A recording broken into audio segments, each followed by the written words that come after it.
You're throwing away 1/3 of your life every single night. While your body rests, your consciousness could be traveling to divine realms, receiving spiritual teachings, and accelerating your soul's evolution at 10 times the normal rate. But instead, you fall into unconscious sleep like a spiritual sleepwalker, missing the greatest opportunity for divine connection available to human beings. Tonight, I'm going to show you how to transform sleep from spiritual waste into spiritual wealth. What I'm about to reveal will change not just how you sleep, but how fast you progress on your spiritual journey and how deeply you can connect with divine consciousness. In the next 45 minutes, you're going to learn the ancient practice of conscious sleep that transforms every night into an accelerated spiritual journey. You'll discover why unconscious sleep is actually spiritual regression, how your soul travels during sleep, and what determines whether these journeys advance or hinder your spiritual evolution. You'll learn the specific techniques for entering sleep consciously, maintaining divine connection throughout the night, and awakening with spiritual insights and divine guidance that will transform your daily life. Most importantly, you'll understand how this one practice can accomplish more spiritual progress in months than most people achieve in years of ordinary spiritual effort. This isn't about dream interpretation or sleep improvement. This is about using 1/3 of your life that's currently spiritually wasted to accelerate your journey toward divine realization. By tomorrow morning, you can wake up not just rested, but spiritually renewed and divinely guided. I must share this warning because I've seen too many sincere souls wonder why their spiritual progress feels so slow, why their meditation seems stagnant, why divine experiences remain elusive despite years of practice. They're working hard during their waking hours, but completely abandoning their spiritual efforts for 8 hours every night. Think about it. If you spent 8 hours a day not eating, your body would starve. If you went 8 hours without breathing, you'd die. Yet most people think it's perfectly normal to go 8 hours every night without any spiritual practice, cutting themselves off from divine communion just when their souls are most free to experience higher dimensions. This spiritual negligence doesn't just waste time, it actually creates negative karma that blocks your spiritual advancement. Every night of unconscious sleep is like taking several steps backward on your spiritual journey. Your soul knows this, which is why you often wake up feeling unsatisfied despite adequate rest. The practice I'm going to teach you tonight has been the secret of every great saint and master throughout history. They understood that sleep is not a break from spiritual life. It's the most powerful opportunity for spiritual acceleration available to human consciousness. Today, we'll explore 4 sacred dimensions of conscious sleep that will transform your nights from spiritual waste into spiritual wealth. First, I'll reveal what actually happens to your soul during sleep and why most people's unconscious approach creates spiritual debt that follows them through multiple lifetimes. Then, we'll discover the ancient art of conscious sleep entry, the specific techniques that allow you to maintain divine connection as you transition from waking consciousness into sleep consciousness. This is where the real transformation begins. Next, I'll teach you the practices that maintain spiritual awareness throughout the night, allowing your soul to receive divine teachings, heal karmic patterns, and advance toward God realization while your body rests. You'll learn how to program your sleep for specific spiritual purposes.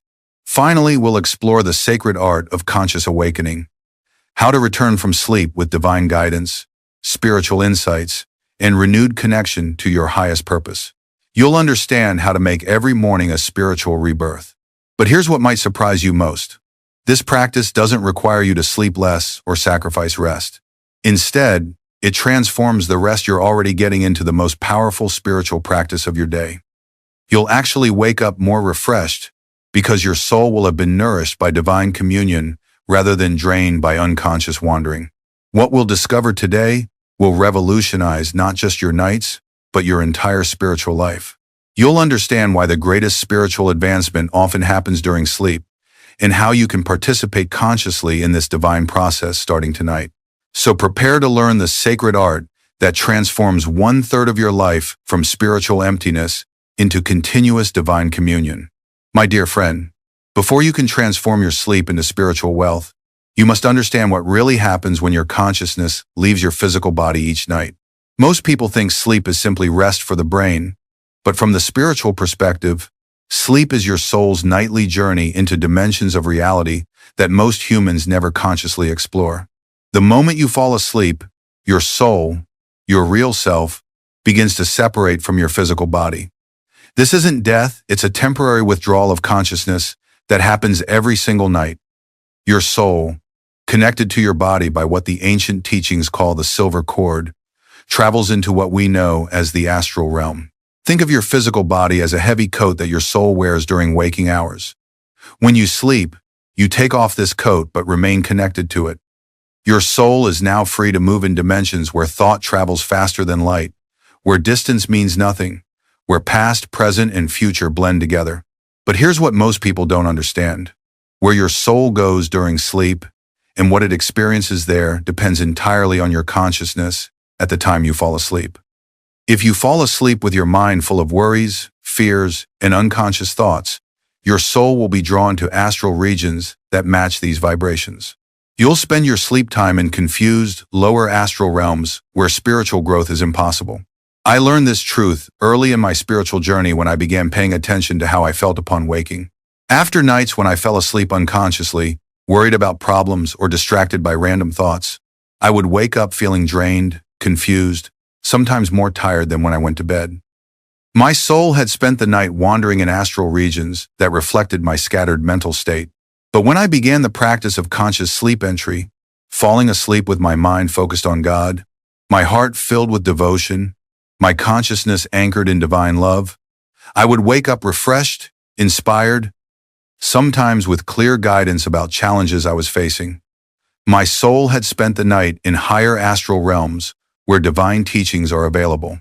The astral realm has many levels, just like a building has many floors. The lower astral levels are filled with the confused thoughts and desires of unconscious minds. Souls who enter sleep without spiritual preparation get caught in these lower levels, reliving old patterns, wrestling with unresolved fears, sometimes even being influenced by negative entities that inhabit these regions. But the higher astral levels are realms of light, wisdom, and divine instruction.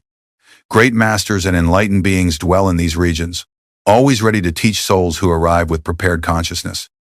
In these higher realms, your soul can receive in one night spiritual teachings that would take years to understand through ordinary study. This is why the quality of your consciousness when you fall asleep determines everything. Your mental and spiritual state acts like a tuning fork, automatically connecting you to astral regions that vibrate at the same frequency. Fearful consciousness connects to fearful astral regions. Loving consciousness connects to realms of divine love. But there is another dimension to this that most people miss entirely. During sleep, your soul doesn't just travel to astral realms. It also processes the karma you've created during your waking hours. Every thought, word, and action from your day creates karmic impressions that must be integrated into your soul's evolution. If you've lived your day unconsciously, creating negative karma through selfish thoughts, harsh words, or harmful actions, your soul must work during sleep to process these karmic debts. This processing often appears as disturbing dreams, restless sleep, or waking up feeling spiritually heavy. But if you've lived your day consciously, creating positive karma through loving thoughts, kind words, and helpful actions, your sleep becomes a time of karmic blessing rather than karmic processing. Your soul is free to advance, rather than just cleaning up spiritual messes from unconscious living. I remember one student who came to me complaining of chronic nightmares. She was a good person with a sincere heart, but she had never learned to live consciously. Her days were filled with unconscious reactions, worried thoughts, and scattered attention. Every night, her soul had to process the karmic confusion she created during her waking hours. I taught her to end each day with what I call karmic clearing, a practice of reviewing the day with divine consciousness, asking forgiveness for any unconscious actions, blessing anyone she may have harmed with her thoughts or words, and offering gratitude for all the gifts she had received. Within weeks, her nightmares disappeared, and she began experiencing the most peaceful, refreshing sleep of her life. But perhaps the most important truth about sleep is this: your soul naturally wants to return to God during these nightly journeys. Sleep is actually your soul's attempt to temporarily escape the limitations of physical existence and reconnect with its divine source. This is why sleep feels so satisfying when it's deep and peaceful. You're experiencing a taste of the divine union your soul constantly seeks. However, when you fall asleep unconsciously, your soul gets distracted by astral phenomena instead of moving directly toward divine communion. It's like a child who gets distracted by toys on the way to visit a beloved grandparent. The toys might be interesting, but they prevent the child from reaching the love and wisdom that would truly nourish their heart. This is why unconscious sleep actually creates spiritual debt. Instead of using this precious time for divine communion, your soul wanders in astral regions that don't advance its evolution. Night after night of this spiritual wandering accumulates into significant karmic debt that must eventually be repaid through more lifetimes of spiritual work. But conscious sleep reverses this process completely. When you fall asleep with your consciousness focused on God, your soul travels directly to divine realms where it can commune with enlightened beings, receive spiritual teachings, and accelerate its evolution toward divine realization. The great masters throughout history understood this secret. They didn't see sleep as a break from their spiritual practice. They saw it as their most important spiritual practice. While ordinary people were unconsciously wandering in lower astral realms, the masters were consciously communing with God in the highest spiritual dimensions. This is also why masters often needed less sleep than ordinary people. Their souls were so efficiently nourished by divine communion during conscious sleep that a few hours of this spiritual rest was more refreshing than many hours of unconscious sleep. The process works like this. As your physical body rests and restores itself, your conscious soul travels to meet your chosen divine form, whether that's Christ, Krishna, Divine Mother, or the formless aspect of God. In these divine meetings, your soul receives exactly the guidance, healing, and spiritual energy it needs for your next stage of evolution. But this divine communion during sleep only happens when you prepare your consciousness properly. You cannot demand or force these experiences. You can only create the right conditions and then surrender to divine grace, trusting that God will meet your prepared soul in exactly the way that serves your highest good. Understanding what really happens during sleep changes everything about how you approach those 8 hours. Instead of just falling unconsciously into bed, you begin to prepare for sleep like you're preparing for the most important spiritual meeting of your day. Because that's exactly what it is. Now that you understand your soul's nightly journey, let me teach you the sacred art of conscious sleep entry. This is the practice that determines whether you'll waste these precious hours in unconscious wandering or use them for accelerated spiritual advancement. Conscious sleep entry begins hours before you actually lie down. The quality of your consciousness when you fall asleep is determined by how you've lived your entire day, but especially by how you prepare during the final hours before bed. The first principle is completing your day spiritually before you complete it physically. Most people finish their days by watching television, scrolling through phones, or engaging in random conversations that fill their minds with scattered thoughts and impressions. Then they wonder why they can't sleep peacefully or wake up feeling spiritually refreshed. Instead, establish what I call a sacred sunset ritual that begins 2 hours before your bedtime. During these final hours of your day, avoid all activities that scatter your attention or fill your mind with worldly concerns. No television, no intense conversations about problems, no work-related activities that create mental tension. Use these 2 hours for activities that gradually turn your consciousness toward God. Read spiritual books that inspire divine love. Listen to devotional music that lifts your heart. Spend time in gentle spiritual conversation with family members. Take a peaceful walk while communing silently with divine presence. The goal is to gradually shift your consciousness from worldly concerns to spiritual focus, so that by the time you approach your bed, your mind is already centered on God rather than scattered by daily activities. 1 hour before sleep, begin your formal preparation. Start with what I call karmic clearing, an honest review of your day with divine consciousness. Sit quietly and mentally review the day's activities, asking yourself, where did I act from love today? Where did I react from fear or selfishness? What gifts did I receive that I haven't acknowledged? How did I serve God through my words and actions? Don't make this review a form of self-judgment. Make it a gentle spiritual accounting that allows you to clear any karmic residue from unconscious actions. Ask forgiveness from God for any moments when you forgot your divine nature. Send loving thoughts to anyone you may have harmed with words, thoughts, or actions. Express gratitude for all the ways divine grace supported you throughout the day. This karmic clearing prevents your soul from having to process negative karma during sleep. Instead of spending the night cleaning up spiritual messes, your soul is free to commune with higher divine realms. After karmic clearing, practice what I call divine dedication, consciously offering your sleep to God as a form of worship. Say something like, "Divine Mother, I offer these hours of sleep to you. May my soul commune with you in the highest realms. May my rest serve your divine purpose. Guide my dreams and my sleep so that I wake up more aligned with your will." This dedication transforms your sleep from personal rest into spiritual service. You're not just sleeping for your own benefit, you're offering your sleep as worship, asking that even your rest serves divine purposes. The next step is creating what I call spiritual magnetism in your bedroom. Your sleeping environment affects your soul's ability to commune with higher realms. Just as you wouldn't invite a holy being into a dirty, chaotic room, you don't want your soul attempting divine communion in a spiritually unprepared space. Keep your bedroom clean, peaceful, and dedicated to rest and spiritual practice. Remove or cover televisions, computers, and other devices that carry worldly vibrations. Place spiritual images or symbols where you can see them as you fall asleep. Pictures of great masters, divine forms that inspire your devotion, or sacred symbols that remind you of God's presence. Some students ask me about having spiritual images in the bedroom, since it's also a place for intimate activities with spouses. I tell them that true intimacy between loving partners is itself a form of divine communion when approached with the right consciousness. Sacred sexuality that honors the divine presence in both partners can actually enhance the spiritual atmosphere of a bedroom. But avoid having your bedroom be a place of arguments, worry, or negative conversations. The vibrations of these activities will interfere with your soul's ability to commune with higher realms during sleep. 30 minutes before sleep, practice what I call conscious breathing preparation.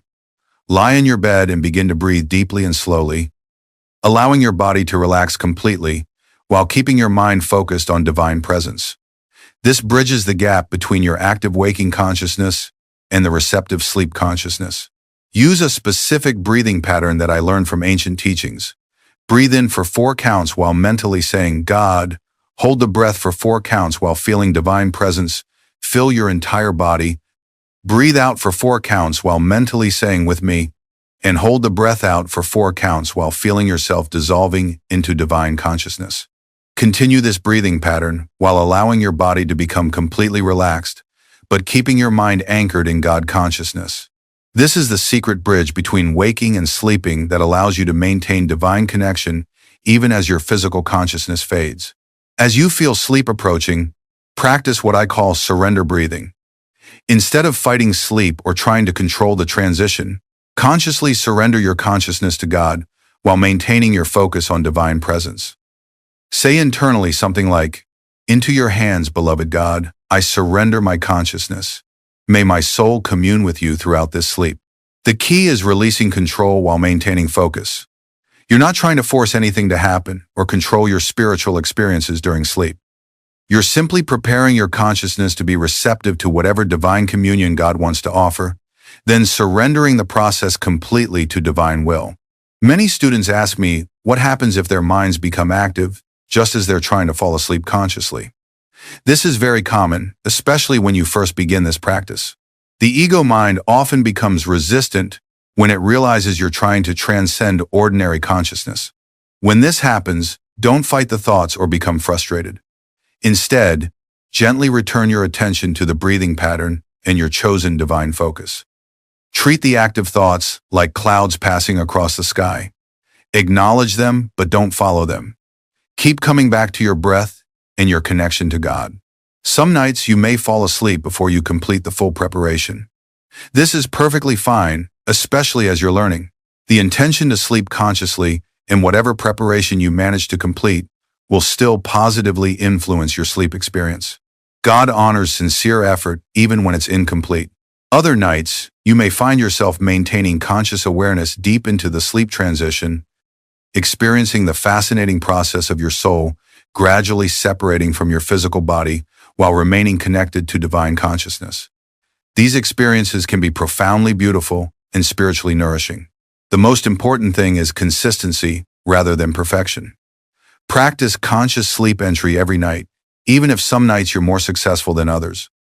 Over time, this preparation will become natural and effortless, and you'll find yourself automatically turning toward God as you approach sleep.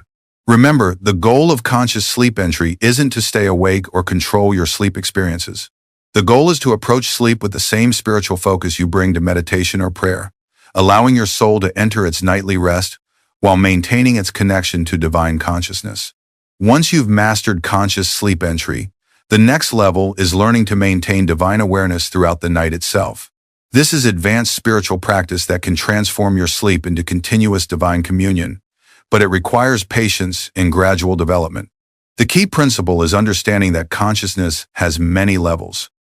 Even in the deepest physical sleep, there's a part of your awareness that can remain connected to God. Think of it like a flame within a flame. Your surface consciousness may be completely at rest, but your soul consciousness can remain awake and communing with divine presence. This maintenance of divine awareness during sleep happens naturally when your conscious sleep entry becomes strong enough. As you consistently fall asleep focused on God, your soul learns to maintain that divine connection, even as your physical mind becomes completely inactive. But you can also practice specific techniques that encourage this continuity of divine awareness. The most important is what I call divine name practice during the sleep transition. As you feel yourself falling asleep, silently repeat a holy name that represents your connection to God, Om, Jesus, Krishna, Divine Mother, or whatever form of God most inspires your devotion. Let this holy name become like a thread that connects your waking consciousness to your sleeping consciousness. Don't force the repetition or make it mechanical.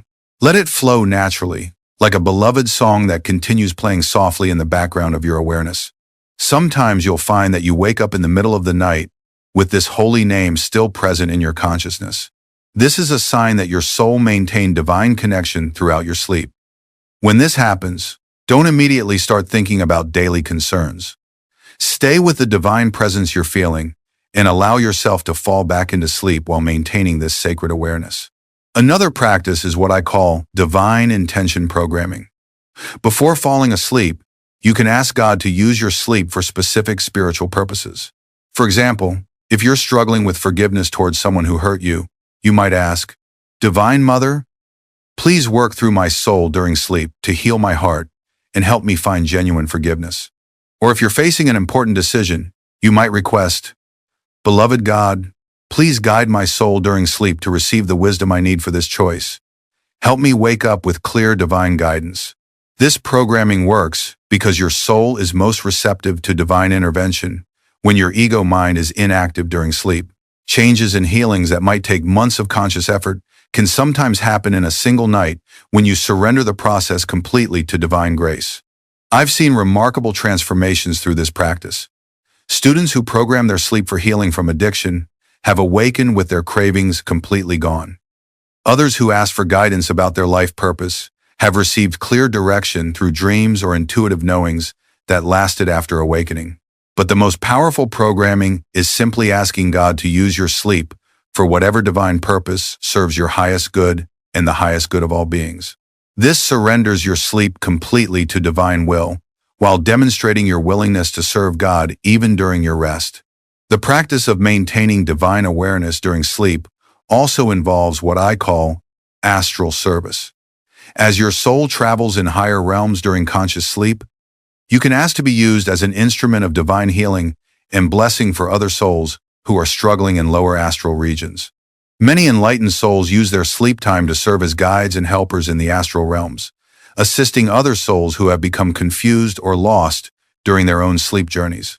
This service accelerates your own spiritual evolution while providing genuine help to souls who need guidance.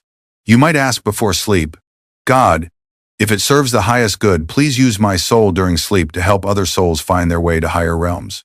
Let me be an instrument of your love and guidance in whatever way you choose. This service aspect transforms your sleep from personal spiritual practice into universal spiritual service. Your rest becomes not just about your own advancement, but about contributing to the spiritual upliftment of all consciousness. Throughout the night, you may find yourself spontaneously awakening with profound feelings of love, peace, or spiritual presence. These awakenings are often signals that your soul has just completed some form of divine communion or service. When this happens, spend a few moments in conscious appreciation before returning to sleep. Some nights you may have vivid dreams that feel spiritually significant, encounters with divine beings, reception of spiritual teachings, or experiences of profound divine love. Not all dreams are spiritually meaningful, but some are genuine communications from higher realms to your soul. The way to distinguish meaningful spiritual dreams from ordinary mental activity is by their lasting effect on your consciousness. Spiritually significant dreams continue to inspire, guide, or transform you long after awakening. They feel different from ordinary dreams, more luminous, more loving, more connected to divine truth. Other nights, you may sleep deeply with no remembered dreams, but wake up feeling profoundly refreshed, peaceful, and connected to God. This often indicates that your soul experienced direct divine communion beyond the level of images or concepts, a formless merging with divine consciousness that doesn't translate into dreamlike experiences. The most important thing about maintaining divine awareness during sleep is consistency rather than dramatic experiences. Some of the most spiritually nourishing sleep happens quietly, without fireworks or memorable visions. Your soul communes with God in ways that your physical mind cannot comprehend or remember, but the spiritual nourishment is real and lasting. Don't evaluate the success of your conscious sleep practice based on whether you remember spiritual experiences. Evaluate it based on how you feel upon awakening and how your overall spiritual life is progressing. Students who maintain consistent conscious sleep practice often report accelerated spiritual growth even when they don't remember specific nighttime experiences. This maintenance of divine awareness during sleep is like developing spiritual muscle. It becomes stronger and more natural with consistent practice. What initially requires deliberate effort eventually becomes as automatic as breathing. Your soul learns to stay connected to God throughout the night, without your conscious mind having to monitor or control the process. The final dimension of conscious sleep practice is the art of conscious awakening. Returning from your nightly spiritual journey with divine guidance and insights intact, then integrating these spiritual gifts into your daily life. How you wake up is just as important as how you fall asleep. Most people jolt into wakefulness with immediate thoughts about daily concerns, instantly cutting themselves off from whatever divine communion their souls may have experienced during sleep.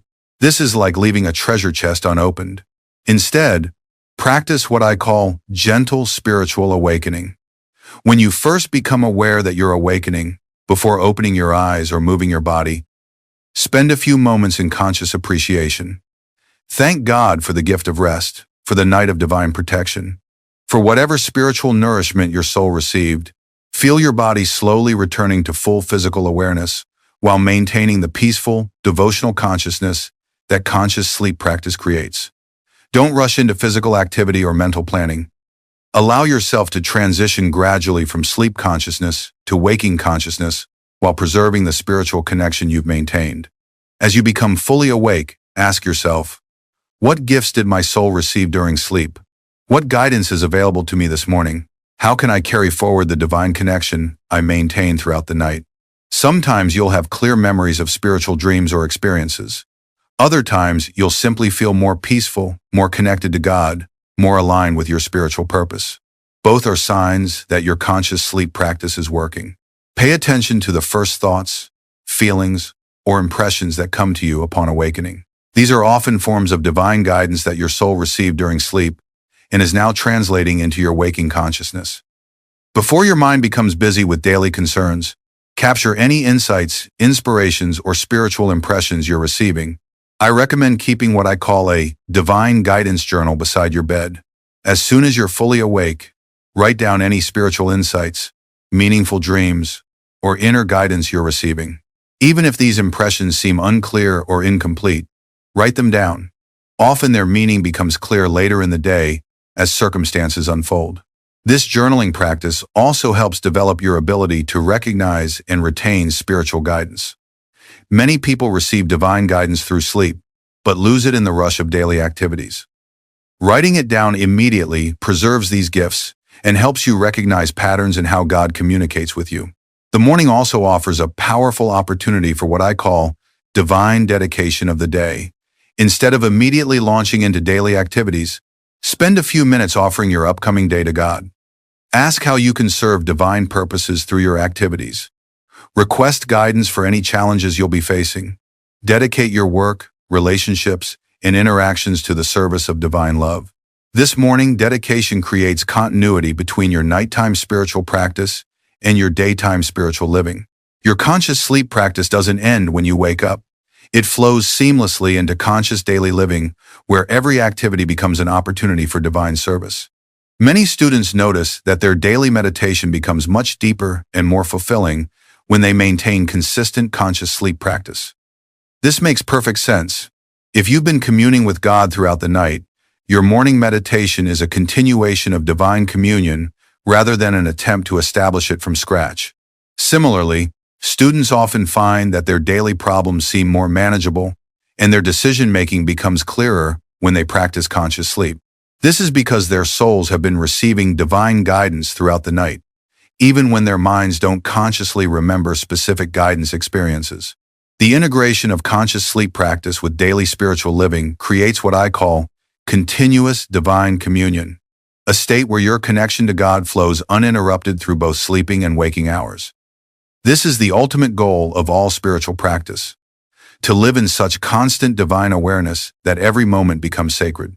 Some students worry that conscious sleep practice will interfere with their need for physical rest and restoration. In my experience, the opposite is true. When your soul is nourished by divine communion throughout the night, your body actually requires less sleep and recovers more completely from the stresses of daily living. This happens because unconscious sleep often includes restless mental activity, processing of negative emotions, and astral wandering that doesn't truly refresh your spirit. Conscious sleep, by contrast, provides such deep spiritual nourishment that both your soul and body are more completely restored. Many advanced practitioners find they naturally need less sleep as their conscious sleep practice develops. This isn't because they're depriving themselves of rest, but because their rest has become so spiritually efficient that fewer hours provide greater refreshment. However, don't try to force this reduction in sleep needs. Let it happen naturally as your practice develops. Some people need more sleep than others, and this can vary based on your health, age, and life circumstances. The goal isn't to sleep less, but to make whatever sleep you need into a spiritual practice. The true measure of successful conscious sleep practice isn't dramatic spiritual experiences or reduced sleep needs. It's the gradual transformation of your entire relationship with God, from occasional spiritual experiences to continuous divine communion.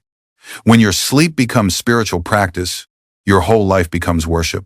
Students often tell me that conscious sleep practice has been the missing piece in their spiritual lives. They had developed their daytime spiritual practices, meditation, prayer, service, study, but were abandoning their spiritual efforts for 8 hours every night.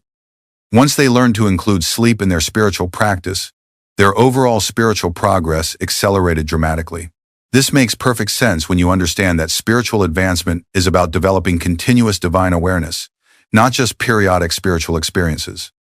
A soul that maintains connection to God during both waking and sleeping hours advances much faster than one that only practices spirituality for a few hours each day. Conscious sleep practice also provides a form of spiritual protection that many people desperately need but don't know how to access. When you sleep in divine communion, you're protected from negative astral influences, harmful dream experiences, and the spiritual drain that comes from unconscious sleep. Many students who suffered from chronic nightmares, restless sleep, or waking up feeling spiritually depleted have found complete relief through conscious sleep practice. They're no longer vulnerable to the negative astral currents that affect unconscious sleepers because they're surrounded by divine protection throughout the night. The practice also accelerates the healing of psychological and emotional patterns that might take years to resolve through daytime therapy alone. When you surrender these patterns to divine grace during sleep, God can work on healing them directly at the soul level without the resistance that your ego mind might create during waking hours. I've witnessed students heal from depression, anxiety, addiction, and relationship patterns through conscious sleep practice combined with surrender to divine healing. This doesn't replace professional help when it's needed, but it provides a spiritual dimension of healing that addresses the soul-level causes of many psychological difficulties. Perhaps most importantly, conscious sleep practice prepares you for conscious dying. Death is simply a permanent version of what happens temporarily during sleep. Your soul separates from your physical body and travels to astral realms that match your consciousness. Souls who have practiced conscious sleep throughout their lives approach death with confidence and spiritual preparation. They've already learned to maintain divine awareness while their consciousness withdraws from physical embodiment. Death becomes not a frightening unknown, but a familiar transition to continued spiritual existence. This is why the great masters often died so peacefully and consciously.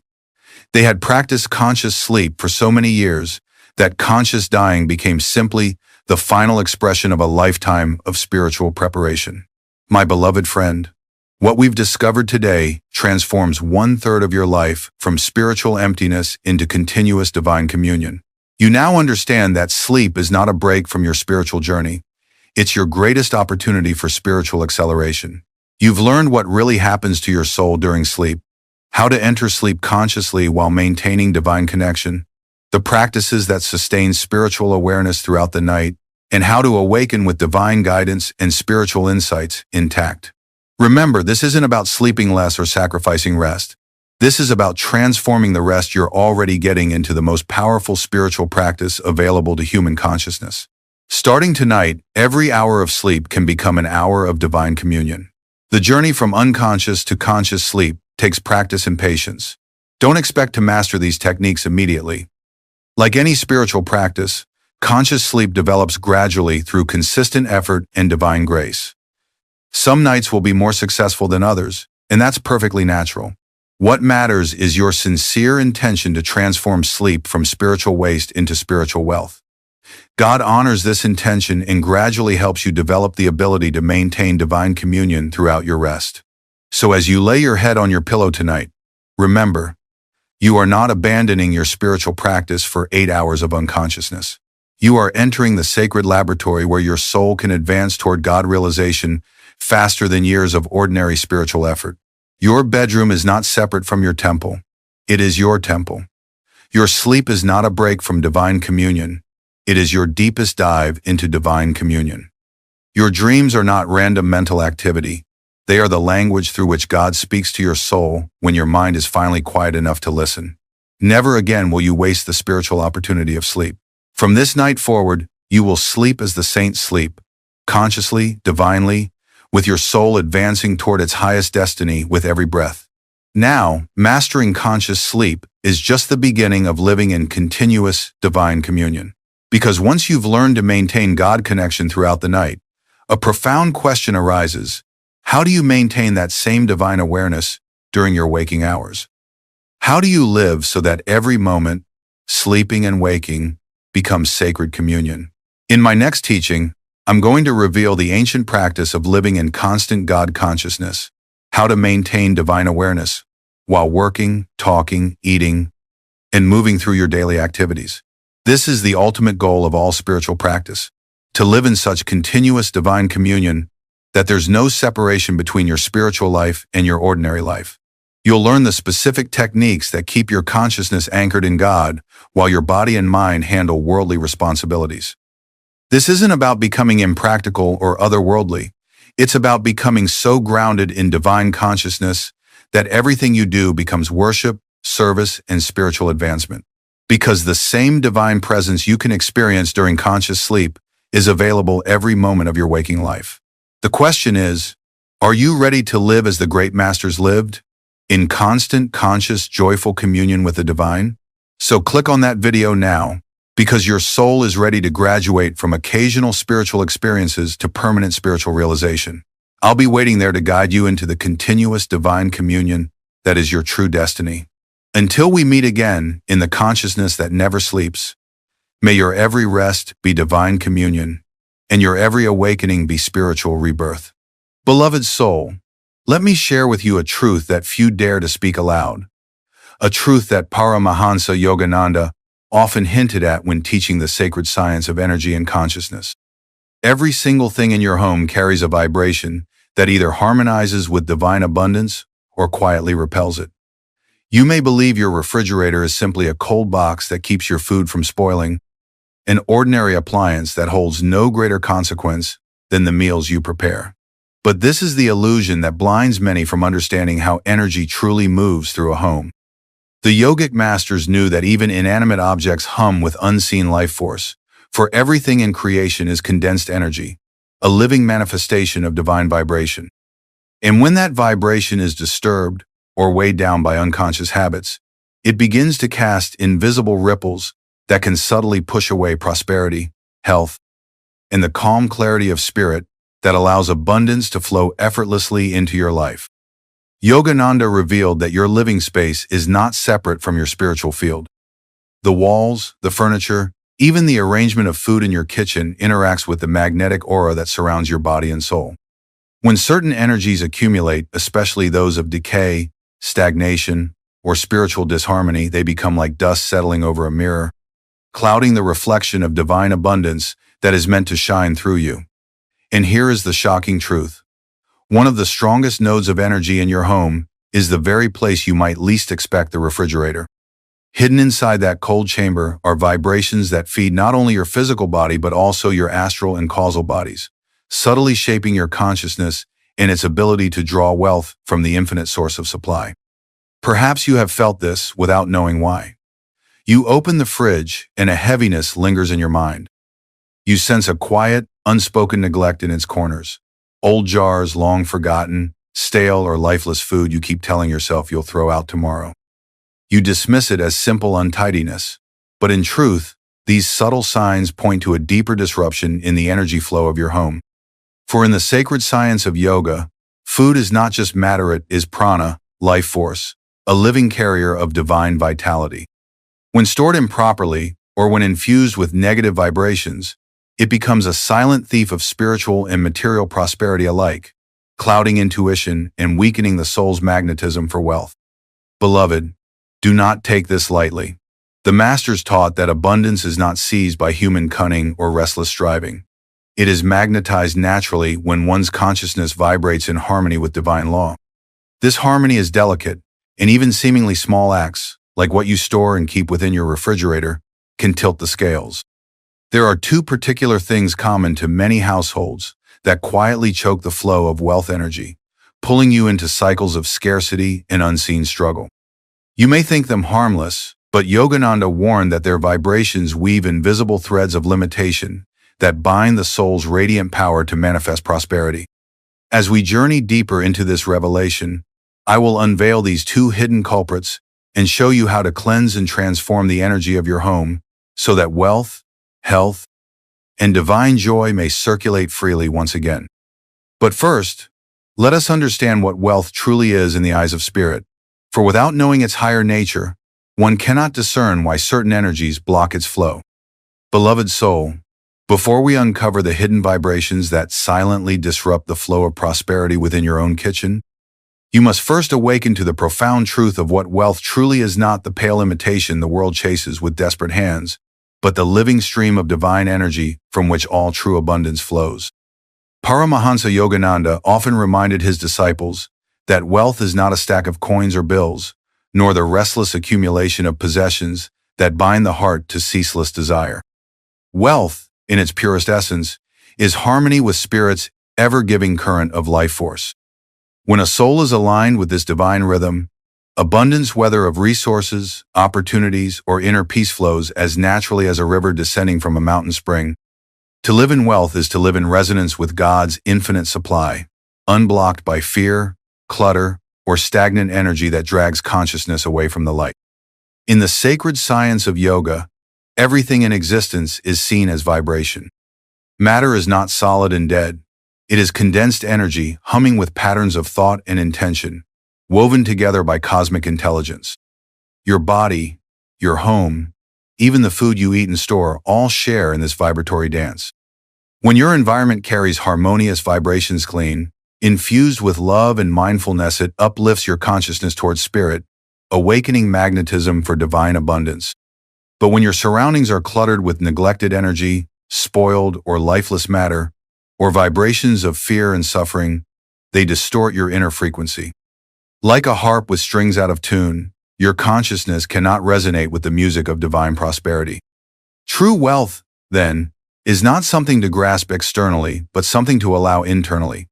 It is the radiant aura of a soul attuned to divine wisdom and prana, the vital energy that pervades the universe. This prana flows through fresh, living food. It hums in sacred spaces where cleanliness and reverence are upheld. It glows within the heart that rests in gratitude and trust. And here lies the subtle danger. When we unconsciously surround ourselves with low-vibration energy in something as mundane as the contents of our fridge, we unknowingly create static that interrupts this flow. The divine current, wishing always to bless and uplift us, cannot fully penetrate an environment choked by stagnant or harmful vibrations. Yogananda compared wealth to sunlight. It is ever present, ever shining, but it is our consciousness that must open the shutters to receive it. When the shutters of mind and home are dusty or misaligned, when fear and negligence cover them like grime, the sunlight of divine prosperity cannot illuminate our lives fully. Understanding this principle is the first step toward transforming not just your finances, but your entire being into a radiant magnet for spiritual and material fulfillment. This is why the yogic masters paid great attention to what surrounded them, what they ate, how they treated objects, how they maintained cleanliness and sanctity in their living spaces. They knew that every morsel of food, every vessel in the kitchen, every thought infused into the household contributed to an unseen field of energy that either attracted or repelled divine blessings. The fridge, though a modern invention, is no exception to this ancient law. In fact, it becomes one of the strongest energy centers in the home because it is where life force is stored and preserved, where your physical nourishment rests before becoming part of your own body and aura. Now that you know this, beloved, you begin to see why Yogananda's wisdom penetrated beyond surface teachings of meditation and prayer. He illuminated the entire spiritual ecosystem of life, showing that divine consciousness must permeate everything from the way we think to the way we store our food. And it is in this understanding that we uncover why certain items, seemingly insignificant, can block the wealth energy that longs to stream into your home. Before we reveal them, let us first understand why the refrigerator, of all places, acts as a gateway of prosperity within your household. Beloved one, now that you have begun to glimpse the sacred science of vibration and divine wealth, let us turn our attention to a place you visit daily without reverence, yet one that hums silently as a powerful energy center in your home, the refrigerator. At first glance, it appears as nothing more than a mechanical box keeping your meals fresh, an object with no spiritual significance. But the wise know that where nourishment is stored, there too is stored the magnetic field that shapes not only the body but the mind, the aura, and the unseen currents that draw or repel abundance. The yogic masters taught that food is far more than physical substance. It is condensed sunlight, a sacred vessel of pranath, cosmic life force that animates every atom of existence. When you eat, you do not merely feed flesh and bone. You absorb streams of divine energy that become part of your consciousness itself. A single meal, prepared with reverence and filled with living prana, can uplift your vibration, sharpen intuition, and attune your soul to prosperity's frequency. Conversely, food that is lifeless, neglected, or steeped in heavy vibrations weighs down not only the body but the very field of thought that creates your reality. Now imagine that your fridge is a temple, where this vital energy rests before it enters your being.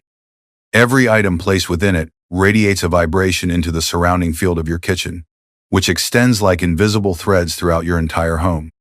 If the food stored there is vibrant, clean, and blessed, its energy radiates light, harmonizing your environment with divine abundance. But if your fridge harbors deadened, stale, or spiritually impure items, that vibration does not remain isolated. It permeates the air you breathe, the water you drink, and the consciousness you carry into each day. Yogananda spoke often of the astral light that surrounds every home, a luminous field shaped by the thoughts and energies of its inhabitants.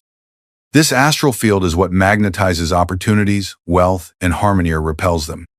The refrigerator, as the chamber where your daily nourishment resides, becomes a concentrated node within this astral field, a silent magnet pulling energy upward toward divine flow or downward into scarcity and confusion. Many households unwittingly create spiritual static here. They leave remnants of spoiled food or store items whose vibrations clash violently with the natural flow of prana. This static dulls intuition, leading to poor decisions around finances, relationships, and life's opportunities. It weakens the aura's radiance, diminishing your natural ability to attract prosperity with ease. And because the refrigerator is visited often, its energy interacts frequently with yours, reinforcing these patterns day after day without conscious awareness. Beloved, it is time to awaken to this truth. Your kitchen, and especially your fridge, is not mundane. It is an altar of abundance. Treat it with the same sanctity you would a meditation space, for here lies the nourishment that becomes thought, action, and destiny. Recognizing this gateway is the first step toward reclaiming the wealth energy that divine law intends for you to enjoy. In the next part, we will unveil the first of the two silent culprits that block this sacred flower, common item you may have unknowingly kept for too long, unaware of how it quietly disrupts prosperity's divine current. Beloved soul, now that you understand the refrigerator's spiritual significance as a gateway of energy in your home, let us gently lift the veil on the first hidden culprit that Yogananda warned quietly against, a common thing kept inside that seems harmless to the physical eye, but radiates invisible currents that choke the flow of prosperity and divine. Magnetism. This first item is spoiled or stale food, food whose prana, its living life force, has long departed, leaving only a dense, lifeless shadow of what once was nourishment. In the teachings of yoga, food is more than flavor and nutrition. It is vibration. When freshly prepared, when infused with mindfulness, gratitude, and divine remembrance, a meal carries vibrant prana that uplifts not just the body but the subtle layers of the mind and soul. This is why saints and masters bless their meals, and why Yogananda himself would pause, even in humble settings, to silently offer thanks to the infinite spirit before eating, transforming simple nourishment into a sacrament of divine energy. But when food sits forgotten, when fruits rot slowly at the back of a shelf, when bread molds or leftovers linger far beyond freshness, the pranic light dims. What remains is heavy, inert energy, lacking the life-giving vibrations necessary to harmonize with spirit. Storing spoiled food is not merely a matter of health or tidiness. It is a subtle spiritual blockage. The astral field of your home becomes infused with stagnation, just as standing water breeds unseen impurities. This heaviness drifts into your own aura, dulling clarity of thought and weakening the soul's natural ability to magnetize prosperity. You may not notice it outwardly. At first, it manifests quietly as feelings of lethargy, cloudy intuition, financial stagnation, or the inability to perceive divine opportunities meant for you. Beloved, understand this deeply. Stale or decaying food carries vibrations of death and resistance, the very opposite of divine abundance, which is life-giving, radiant, and flowing. Keeping such food in your fridge is like storing shadows in the chamber where light should rest. Even if you do not consume it, its presence radiates a silent message to your subconscious mind that you are holding on to what no longer serves you. Clinging to scarcity rather than embracing the fresh bounty spirit provides anew each day. To cleanse this blockage, you must first become mindful. Regularly open your refrigerator with spiritual awareness, as if you are inspecting a sacred altar. Notice what feels heavy or lifeless. With reverence and gratitude for the lessons it carried, remove and release anything spoiled or long past its vitality. As you do, visualize a stream of golden light washing over the shelves, dissolving stagnant vibrations and replacing them with divine clarity and magnetism. Whisper silently, "Beloved Spirit, cleanse this space. Let only life-giving energy remain, that my home may radiate thy abundance." When you honor your nourishment this way, when you refuse to harbor deadened energy, you silently declare to the universe that you are ready for fresh, living wealth to flow into your life. This is not superstition, but spiritual law. What you hold on to vibrationally is what you invite more of. Release stagnation, and you open the door for spirit to bless you with the fresh abundance that matches your awakened consciousness. In the next part, beloved, we shall unveil the second hidden presence, more subtle yet even more potent in its wealth-blocking Forcea vibration, stored in many fridges that silently pulls divine prosperity away from the home and clouds the aura of all who dwell there. Beloved soul, as we move deeper into this revelation of how unseen vibrations shape the flow of wealth and divine harmony in your home, it is time to speak of the second silent intruder resting within many refrigerators. Unlike spoiled food, which is visibly decayed, this one may appear fresh and wholesome to the physical eye. Yet in the subtle astral vibrations perceived by the wise, it hums with a discordant energy that clouds the aura of your kitchen, weakens the luminous field of prosperity, and draws the household's consciousness away from divine light. This second thing is unblessed, fear-soaked meat or energetically dense items born of suffering and unconsciousness. Paramahansa Yogananda often spoke of the spiritual consequences of what we consume and even what we store in our living spaces. Meat, especially when taken from animals that experience fear, pain, or violent death, carries an imprint that transcends physical matter.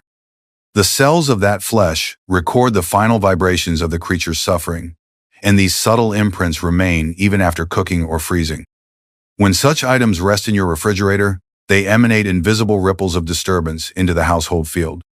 These vibrations, steeped in fear and disharmony, quietly clash with the finer, lighter frequencies that attract divine wealth and peace. You may think, "But I do not eat these things often," or "I have learned to look past their origin."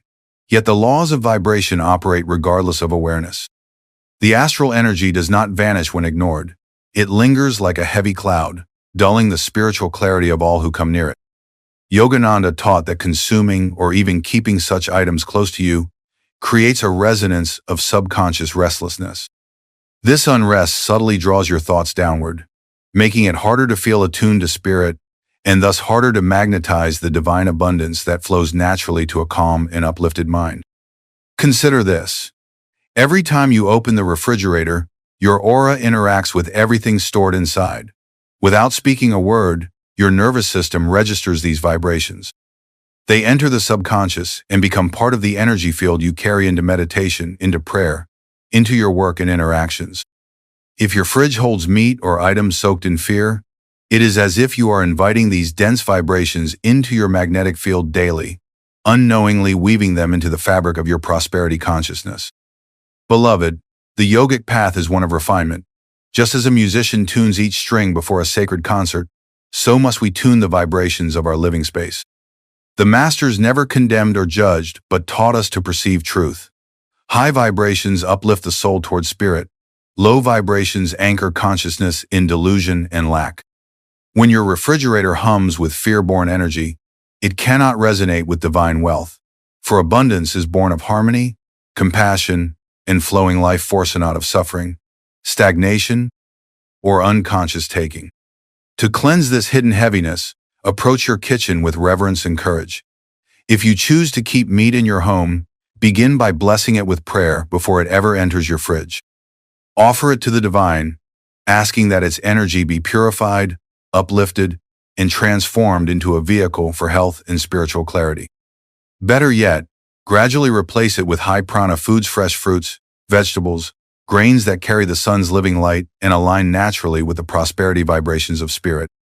Each step you take to reduce or purify such dense items removes unseen barriers between you and the divine flow of wealth that longs to enter your life.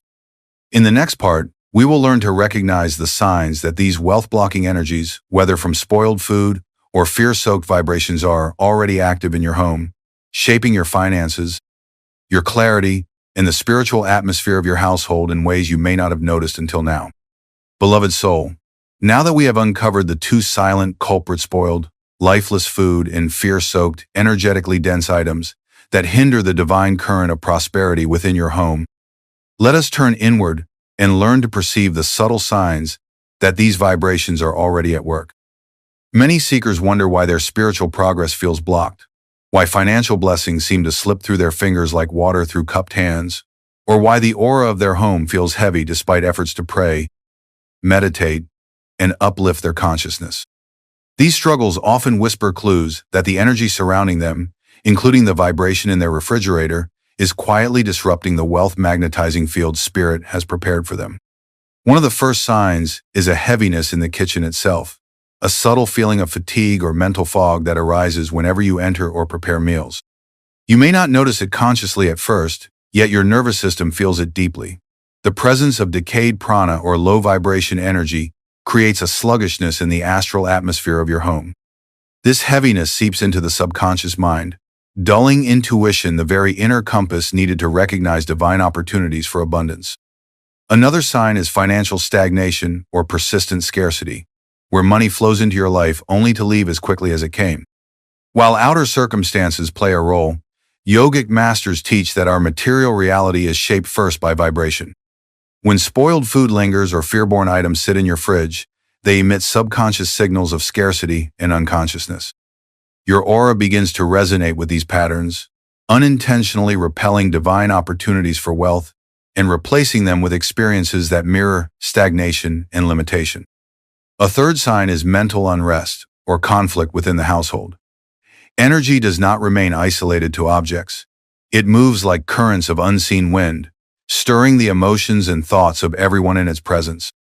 If you notice recurring arguments, feelings of irritability, or emotional heaviness in the home, it may be that the astral field of your kitchen, and especially your refrigerator, is saturated with vibrations that unsettle harmony.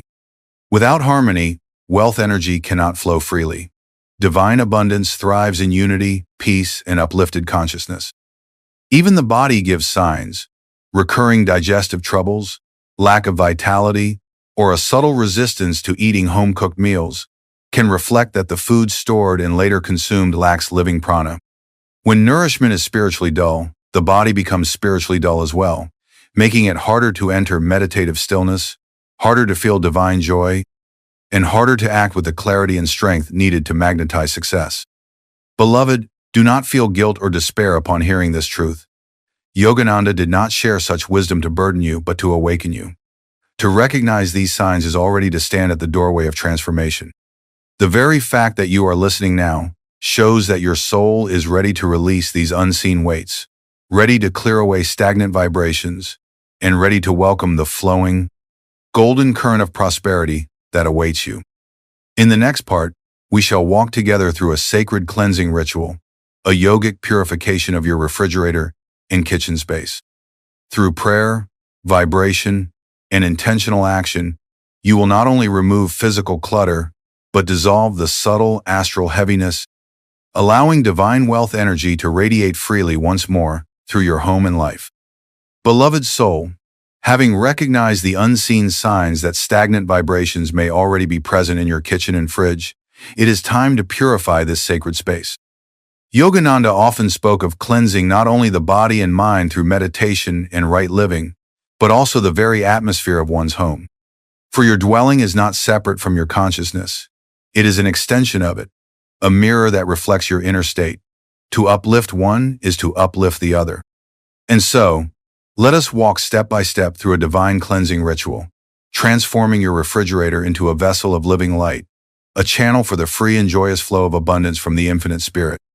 Begin by setting your intention with prayer. Stand before your refrigerator with a calm, steady breath and silently speak to the divine. Beloved Spirit, guide my hands as I cleanse this space. Let every action be an offering to Thee, every movement a hymn of devotion, every touch a thread of light restoring harmony in this home. Feel your words vibrating through the kitchen, awakening the sleeping energy that longs to be transformed. Next, empty the refrigerator completely. Place every item on a clean surface where you can see it. Do this not with haste or judgment, but with reverence, as though handling relics in a holy temple. Examine each item with mindful awareness. If you encounter spoiled or stale food, do not recoil in guilt. Instead, silently bless it. Thank you for your service. I release you back to the earth to be renewed in light. Then dispose of it with care, knowing that by removing this stagnant energy, you are creating a vacuum that divine abundance is eager to fill. When you come to items of heavy vibration, such as unblessed or fear-soaked foods, pause and offer them a prayer of healing. Place your right hand over the item and whisper, Spirit, purify this matter. Release the vibrations of fear and suffering, and transform it into peace. If you feel called to release it from your home, do so gently. If it remains for now, let it stay only after having been consciously blessed and uplifted. Now, turn your focus to the interior of the fridge itself. Cleanse it physically and spiritually. Prepare a bowl of water infused with sea salt or lemon, natural elements long used for purification in yogic traditions. As you wipe each surface, imagine layers of dark, stagnant energy dissolving into light. Move slowly, breathing deeply, chanting softly if you wish, perhaps repeating Om, or silently invoking the presence of God or your guru. With each motion, you are not merely cleaning, you are transforming the astral field, lifting the very vibration of your home toward divine harmony. When the cleaning is complete, bless the refrigerator as a sacred vessel. Stand before it, palms raised in prayer, and visualize golden rays streaming down from the heavens, filling its every corner. Whisper softly, "Infinite Spirit, consecrate this space. Let it hold only that which brings life, light, and divine abundance to this household." Sense the refrigerator now glowing with unseen radiance, humming with living prana, no longer a silent drain on your prosperity, but a beacon of divine magnetism. As you return the items to their place, do so with awareness and gratitude. Place fresh fruits and vegetables mindfully. Bless water bottles and containers with a thought of divine love, and arrange everything with order and simplicity. Through this ritual, you have done more than tidy a kitchen. You have shifted the invisible currents of your home, opening channels for wealth and grace to flow as they were meant to. Beloved, as this cleansing concludes, sit for a moment in stillness. Feel the lightness in the air, the clarity in your own mind. Whisper a final affirmation. This home vibrates with life. This kitchen radiates divine harmony. Prosperity flows here like a river of light. Know that the infinite has heard, and that unseen blessings are already gathering like morning dew upon the field of your destiny. In the next part, we will explore what kinds of foods and items, when placed in your fridge, actively attract prosperity and uplift the vibration of your home, drawing to you wealth not just of matter, but of spirit. Beloved soul, now that you have cleansed and consecrated your refrigerator as a silent temple of divine harmony, let us invite into it only those items that nourish not only the body, but also the luminous field of consciousness that attracts prosperity. Remember, every morsel you place within this sacred space vibrates subtly, shaping the thoughts you think, the health you embody, and the magnetism you radiate into the unseen currents of life. Yogananda taught that what we consume and what surrounds us influences our spiritual state profoundly. For energy is never inert, it moves, like breath through the atmosphere of your home, whispering into the depths of your soul. To cultivate wealth energy, begin by storing fresh, vibrant foods rich in prana, the living life force of creation. Fruits that still hum with the light of the sun, vegetables that carry the green pulse of Earth's vitality, grains and legumes that retain their natural essence. These foods uplift your aura as surely as a prayer uplifts your heart. When you open your fridge to such living offerings, you invite an astral symphony of light to harmonize with your body and mind, aligning you more closely with the divine abundance that flows eternally from spirit. Yogananda himself would offer gratitude for food before even storing it, understanding that intention transforms matter. Before placing fresh produce or blessed water into your refrigerator, pause for a moment and silently whisper, "Infinite Spirit, infuse this nourishment with thy light. May it uplift my body, mind, and soul, and may its vibration magnetize divine abundance to this home." Imagine golden light descending from above, permeating every apple, every leaf of greens, every drop of water, filling them with subtle radiance. In this way, the food becomes more than sustenance, it becomes a vehicle of prosperity energy. Water, too, is a sacred conduit for wealth magnetism. Store water in clean glass containers rather than plastic whenever possible. Before placing it in the fridge, bless it with intention. Beloved Spirit, let this water carry thy healing vibration, refreshing not only the body but also the spirit, awakening divine abundance within me. This simple act infuses even the plainest element with a higher vibration that spreads quietly through your home like a fragrant breeze of unseen blessings. In the yogic tradition, simplicity is wealth. Avoid overcrowding your fridge with clutter or excess. Space allows energy to flow freely, unimpeded by chaos. When the refrigerator is organized, when only fresh and consciously chosen foods rest inside, the mind too becomes organized and clear.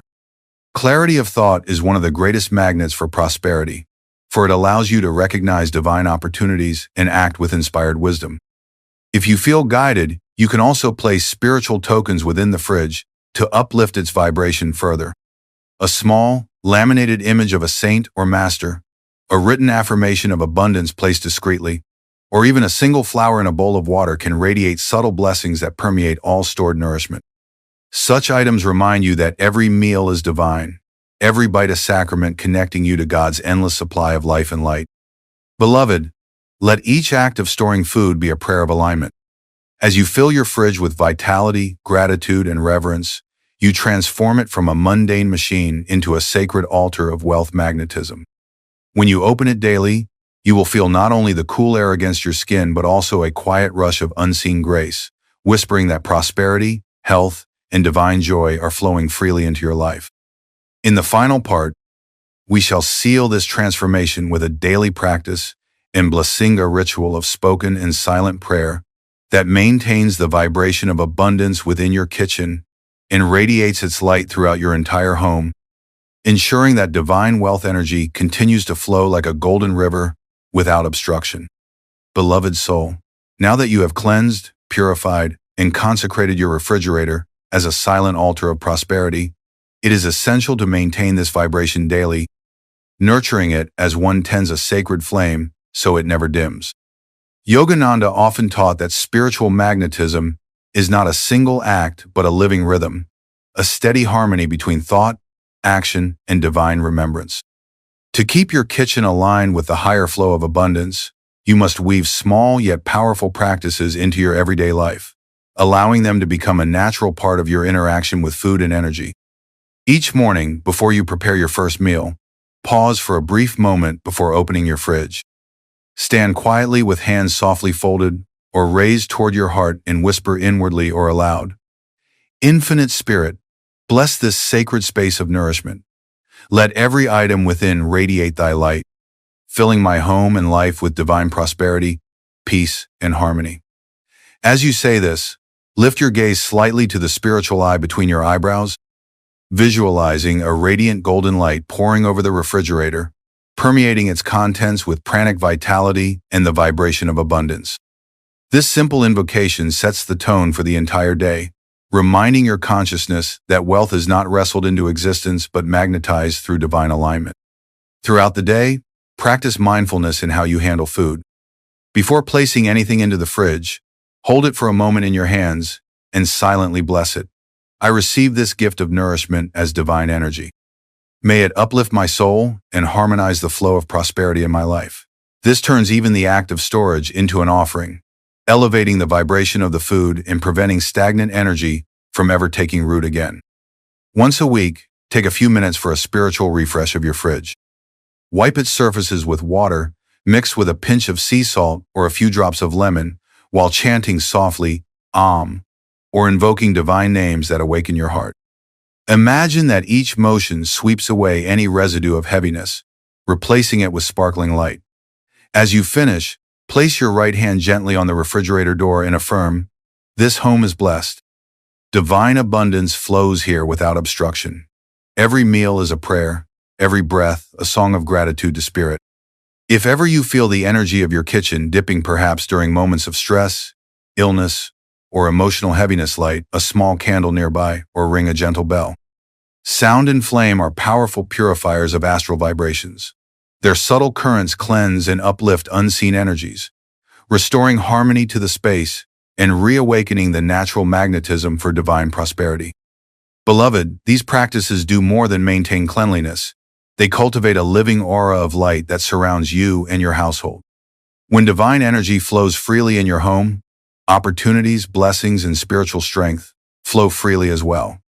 Your consciousness becomes like a polished mirror, reflecting Spirit's infinite supply. Financial ease, health, and joy begin to feel natural, effortless, as though carried to you on invisible streams of grace. Now, let us seal this entire transformation with a final blessing. Place your hands over your heart, close your eyes, and take a long, slow breath.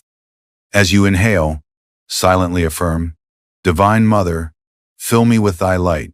Hold the breath for a few seconds, feeling radiant energy gathering in your chest. As you exhale, whisper, "And let this light bless my home, my food, my life, and all souls who enter here." Repeat this for 3 breaths. Visualize your refrigerator glowing like a sun of golden light, sending waves of prosperity energy throughout your kitchen, your home, and into the unseen astral realms. Know that from this day forward, the silent obstacles blocking wealth have been dissolved, replaced by a living harmony that invites Spirit's abundance to bless you and your loved ones continually.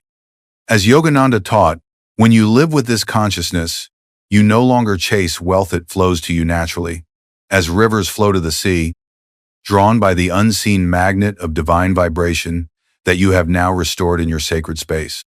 Beloved soul, having journeyed together through the silent yet profound transformation of your home's energy, it is fitting to seal this sacred teaching with a closing affirmation and a simple nightly meditation.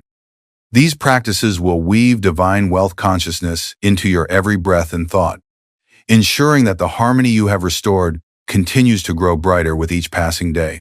Before retiring to sleep, stand quietly in your kitchen or wherever you feel most at peace in your home.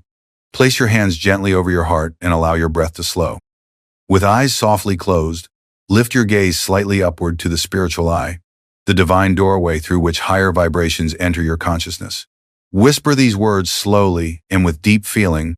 Infinite Spirit, this home is thy home. Every corner glows with thy light. Every meal is blessed by thy grace.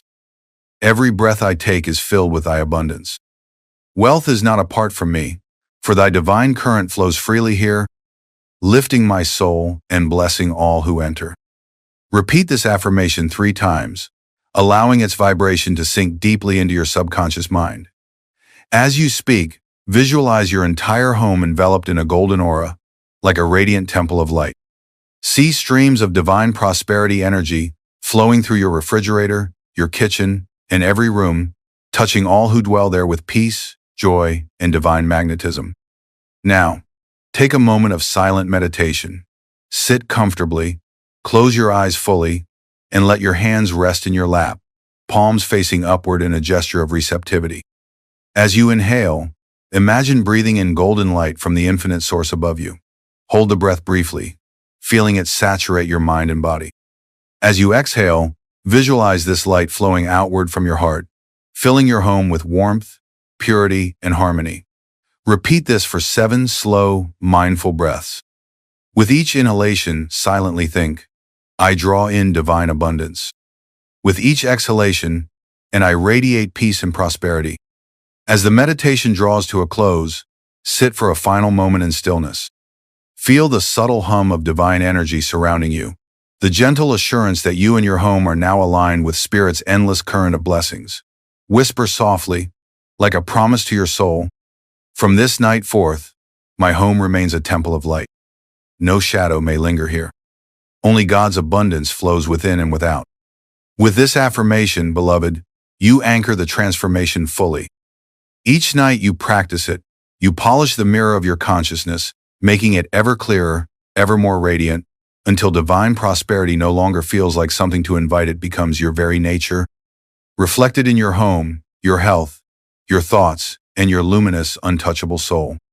Have you ever paused in the midst of your daily routine, brushing your teeth, watching the sunlight stretch across the floor, hearing your name spoken by someone and suddenly felt the overwhelming strangeness of being alive? A fleeting, haunting moment where you wondered, what is all of this? This life, this body, this dream of form? That is the whisper of the third eye beginning to stir. That is the tap of the infinite upon the window of your soul, gently inviting you to awaken. And once you answer that callance, the eye of divine perception opens within you. Nothing will ever appear the same again. For you will no longer be seeing from the surface of the eyes those 2 orbs of flesh which mistake shadows for substance. You will see with the single eye of Spirit, the eternal watcher within, which perceives not appearances, but the one reality behind all form. And this, my beloved, is the beginning of liberation, but also the beginning of the end for everything you once believed yourself to be. When the third eye opens, you do not merely see colors or lights. You behold the structure of existence itself. It is as if the cosmic film reel suddenly halts. In the light of the projector, the consciousness of God shines directly into your being. You realize that you have been living inside a theater of illusions, your thoughts projected onto the screen of duality, and your soul sleeping in the darkened hall, mistaking dreams for destiny. And when that light of intuition, the true spiritual sight blazes forth from the Christ center between the eyebrows, it pierces through this veil of Maya like a shaft of morning sun through heavy fog. It shatters the comfort of your illusions. It dissolves your attachments, your past, your sense of separate selfhood. You begin to see what the saints have always seen, that this life is not a permanent structure, but a flowing, changing mirage on the screen of God's consciousness, and you can never unsee it. Many fear this, and rightly so. The third eye is not a psychic toy, nor a mystical curiosity. It is the gate of irreversible transformation. When Jesus said, "If thine eye be single, thy whole body shall be full of light," he was not speaking in metaphor. He spoke of this very opening, this single eye of divine perception, through which the soul leaves the forest of delusion and steps onto the path of the eternal sun. But to see clearly is also to lose what you once clung to. You may feel that you are dying indeed. Part of you is. The ego, which lives only through separation, cannot survive the light of unity. It will fight to close the eye again. But once it opens, truly opens, the soul begins its real journey, not toward knowledge, but toward union, not toward experience, but toward being. And I say this to you not from theory, but from experience. For I too lived in the world of outward seeing until I was drawn inward by the hand of the beloved. When I first beheld the spiritual eye, the luminous halo of gold surrounding a blue sphere, and within it the radiant white five-pointed star, it was as though I had come home. It was not a vision external to me. It was me. I recognized it as the reflection of my own self, me, eternal self, the child of God hidden behind the veil of flesh and name. And in that moment, all the noise of life fell silent. A stillness deeper than time arose within me, and I knew, without doubt, that the reality I had called me was but a shadow on the cave wall of eternity. That single eye, dear one, does not show you new things, it shows you the truth behind all things. And that truth will undo you and remake you. So, if you stand on the edge of this awakening, if something in your soul trembles as you listen, know this: it is not madness, it is not fantasy. It is the birth cry of your divine perception. The door is opening. The old world is losing its grip. And though your ego may whisper fear, though your habits may beg to stay asleep, your soul is already walking toward the light. Do not turn back. Once you awaken the third eye, there is no going back. And that is not a curse, but the greatest mercy of God. For the eyes of flesh will fail you, but the eye of spirit never sleeps. It sees only God. It sees only love. It sees only home. The third eye is not a symbol, not a poetic metaphor, not a mystical ornament for spiritual curiosity. It is the forgotten gate, the sealed window, the luminous command center of your divine perception. It lies hidden behind the two physical eyes, nestled deep in the spiritual corridor of the forehead, just above the point between the eyebrows. It is known in yogic science as the Ajna Chakrathe command chakra 4. It does not merely perceive higher worlds, it governs the inner cosmos. It is here, in this sacred cave of intuition, that the soul first glimpses the light beyond delusion, the true form of God, the origin of all vibration in thought and form. And yet, this eye was sealed long ago not by punishment or neglect, but by the slow hypnosis of sensory attachment, the tightening veil of karmic desire, the fear of inner light that grips every ego as it falls into the dream of separateness. When you were a child of light, before you identified with name and nation, before you wrapped yourself in the garments of likes and dislikes, before the illusions of pain and pleasure drew your soul outward, like a tide, you lived in this eye. You saw the world not with judgment, but with wonder. You heard the voice of God in silence and saw his smile in every flicker of light. But as karma ripened, as ego thickened its crust around the soul, this eye began to close, not all at once, but gradually, like a sunrise dimming into dusk. You began to see only with the flesh, to desire only the seen, to fear the unseen. The spiritual eye, once a blazing star within your forehead, faded into silence. It did not die, it only waited. And now, my child, you feel it again, not with your mind, but with your ache. That quiet longing you carry, the sense that there is more behind the sky, more behind the people you love, more behind your own thoughts, that is the spiritual eye calling to be remembered. It is not a foreign implant, but your original home. The white star encased in blue and gold that yogis speak of is not an invention, it is a vision as ancient as the soul itself. The golden halo represents the vibratory cosmos, the active creative energy of God. The blue sphere is the Christ or Kutastha consciousness, the divine intelligence in all creation. And the white star is the doorway to spirit beyond all creation, the absolute, the ever-existing, ever-conscious, ever-new joy that is your source. Why was this eye sealed? Not because God forgot you, but because you chose to experience separation. You, the immortal soul, desired to taste the play of duality, the drama of light and shadow, of gain and loss, of ego and love. And so, to preserve the freedom of your journey, the third eye closed. The Father allowed you to walk in the wilderness of the senses so that your return would be conscious, your longing authentic, your surrender voluntary. The sealing of the third eye was not a punishment, it was the start of a sacred pilgrimage.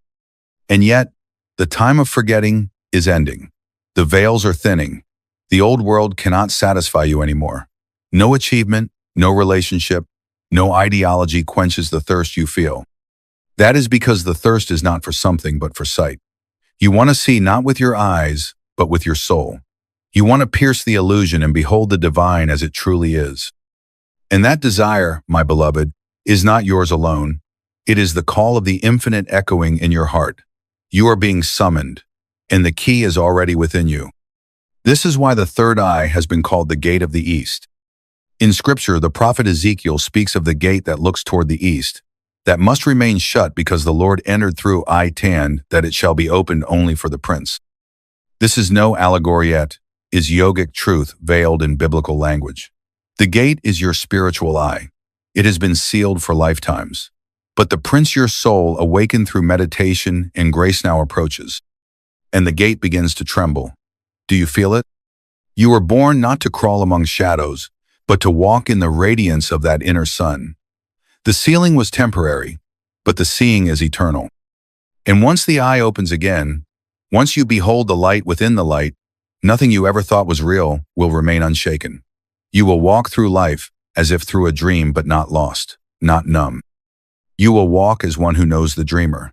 You will see not only things, but the spirit within all things. You will not be trapped in form, you will live as the light that sustains it. And in that light, you will no longer be alone. The first dawning of the third eye is not a trumpet blast, nor a bolt of light, nor the cry of angels. It is the whisper of eternity slipping through the veil of your inner silence.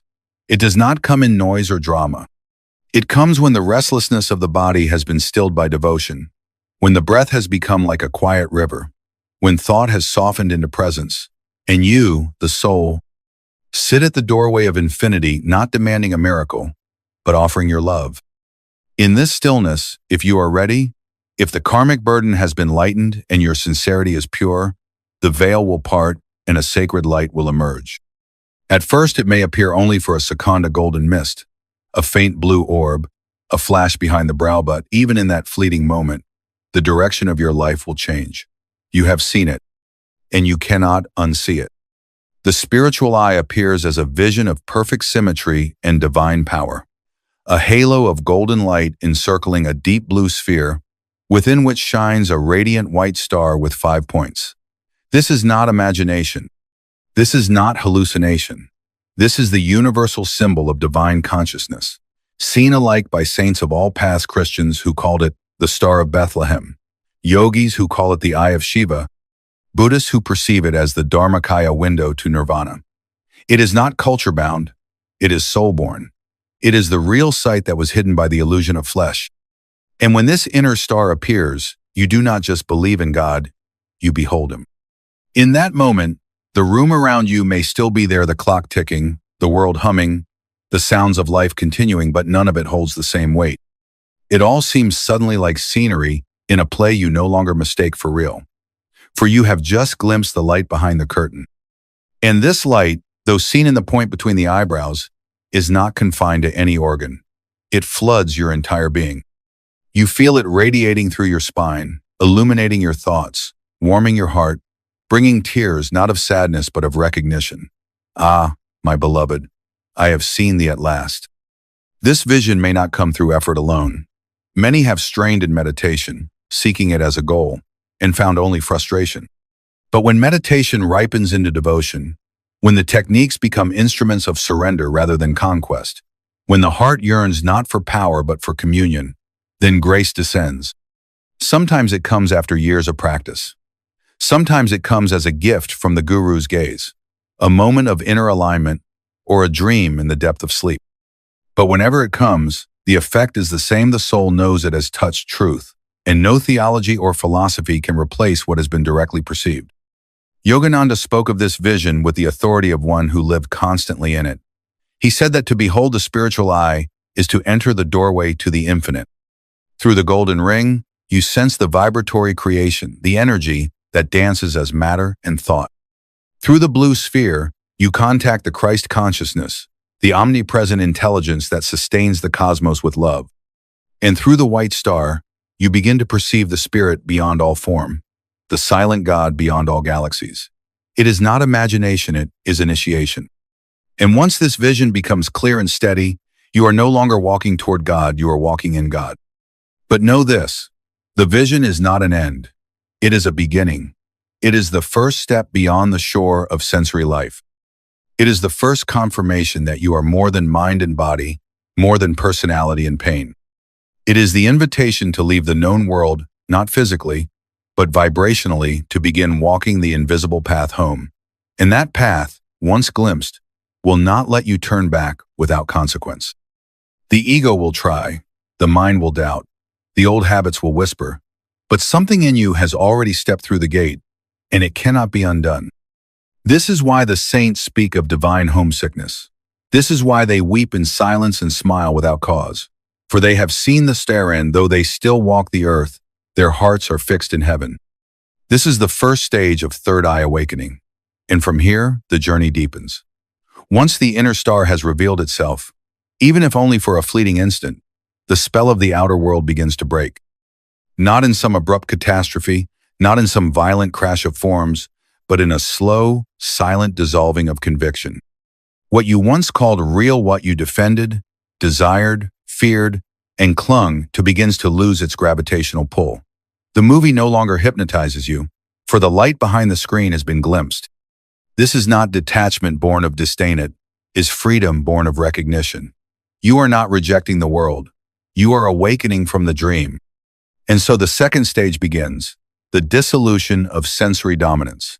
It does not mean you stop seeing with the eyes or hearing with the ears. No, it means that your allegiance to them, your blind trust in their report, begins to fade. The flowers still bloom, the sky still turns its golden hues, the music still dances, but beneath it all, you begin to feel a deeper layer, a silent song, a trembling aliveness that the senses cannot capture. The world becomes translucent, as if backlit by something divine. You find yourself pausing in the middle of activity, feeling the unreality of it all, not as disassociation, but as revelation. You are seeing Maya for what it is, a luminous illusion. This stage can be disorienting. The ego, sensing its throne shaking, begins to whisper, "You are losing your grip. You are floating too far. Come back to the ground." But you, the soul, know that the ground is not what it seemed.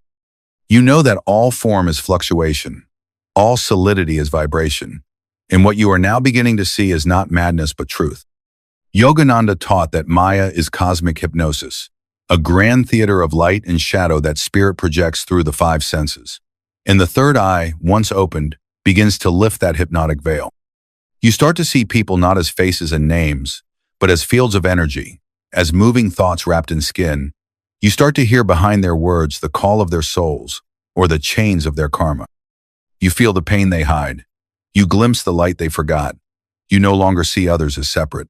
You begin to feel the thread that binds all life. At first, this can be lonely. You may feel like a stranger in a familiar world. Friends speak, but your mind floats elsewhere.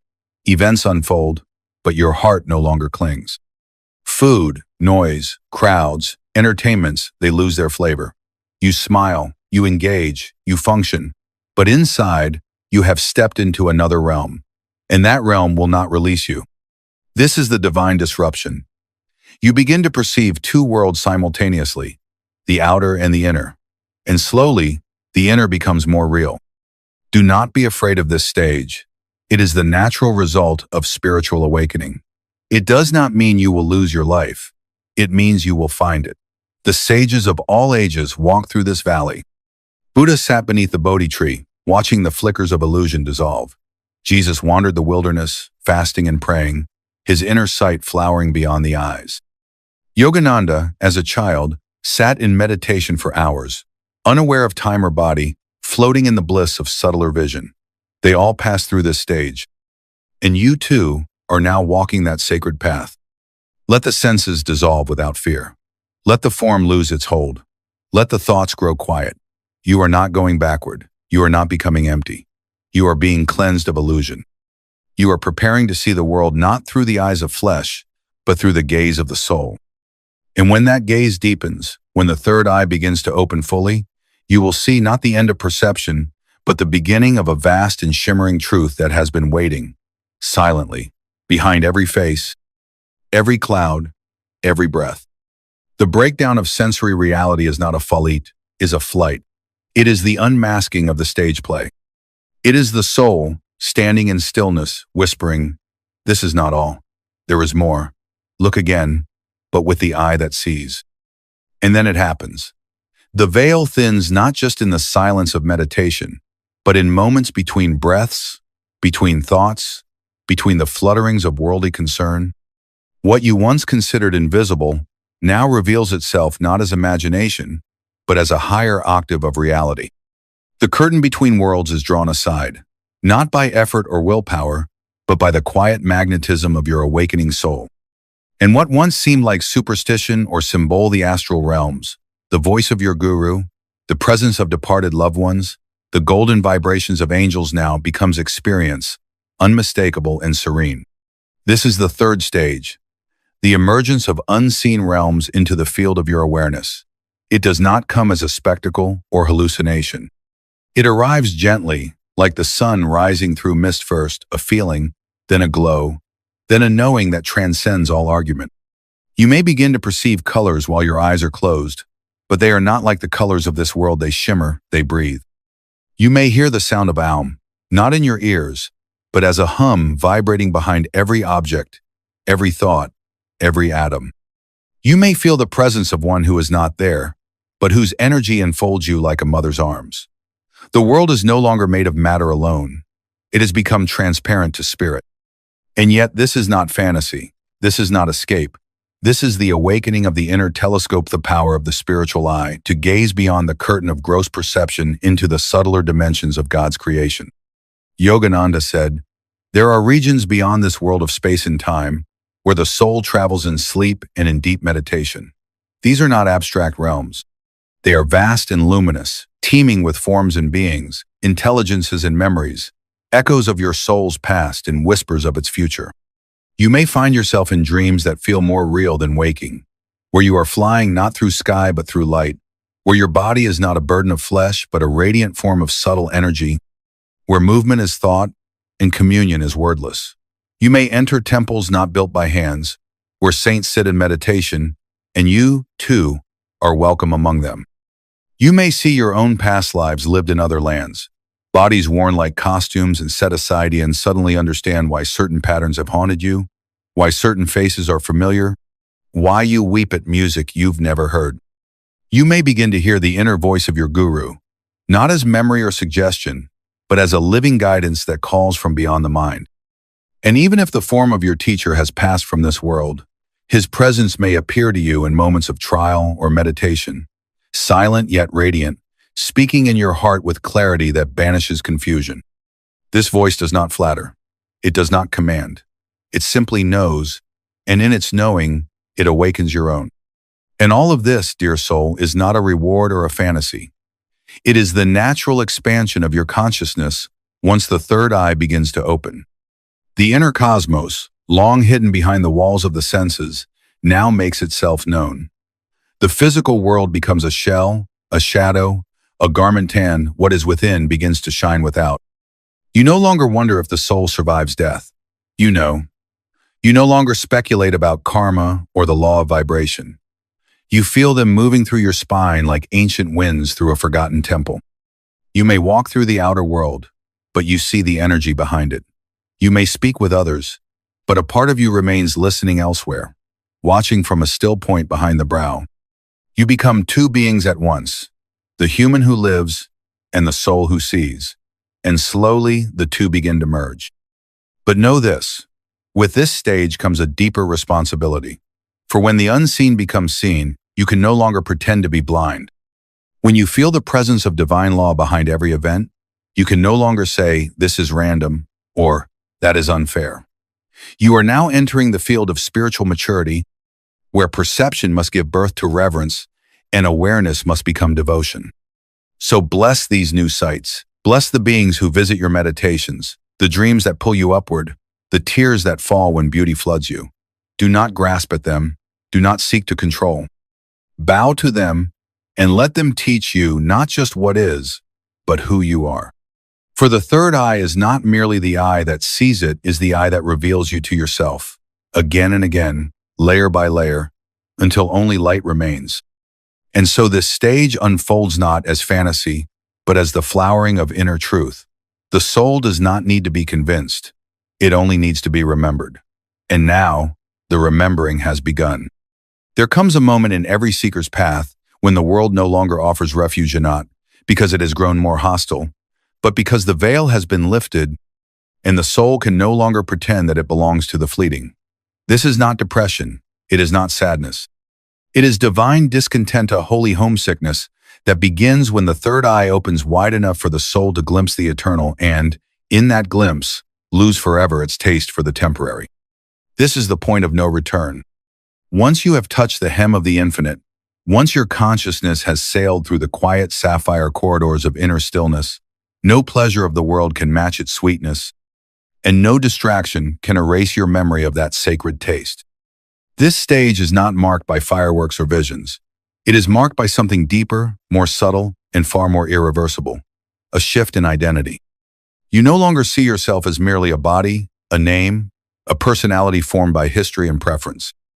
Instead, you begin to watch yourself from within, as if the ego were a costume worn by something ancient, something vast, something luminous. The small self does not die in one stroke. It unravels slowly, thread by thread, through every act of silence, every breath offered to the divine, every illusion surrendered. And yet, you remain in the world. You still laugh, still weep, still walk through the marketplaces of human exchange, but a part of you has already stepped beyond time. It is here, in this quiet threshold, that many feel a sudden loneliness, not because they are unloved, but because their soul has begun to remember its divine origin. Earthly companionship, though precious, can no longer mask the soul's deeper yearning for union with its beloved.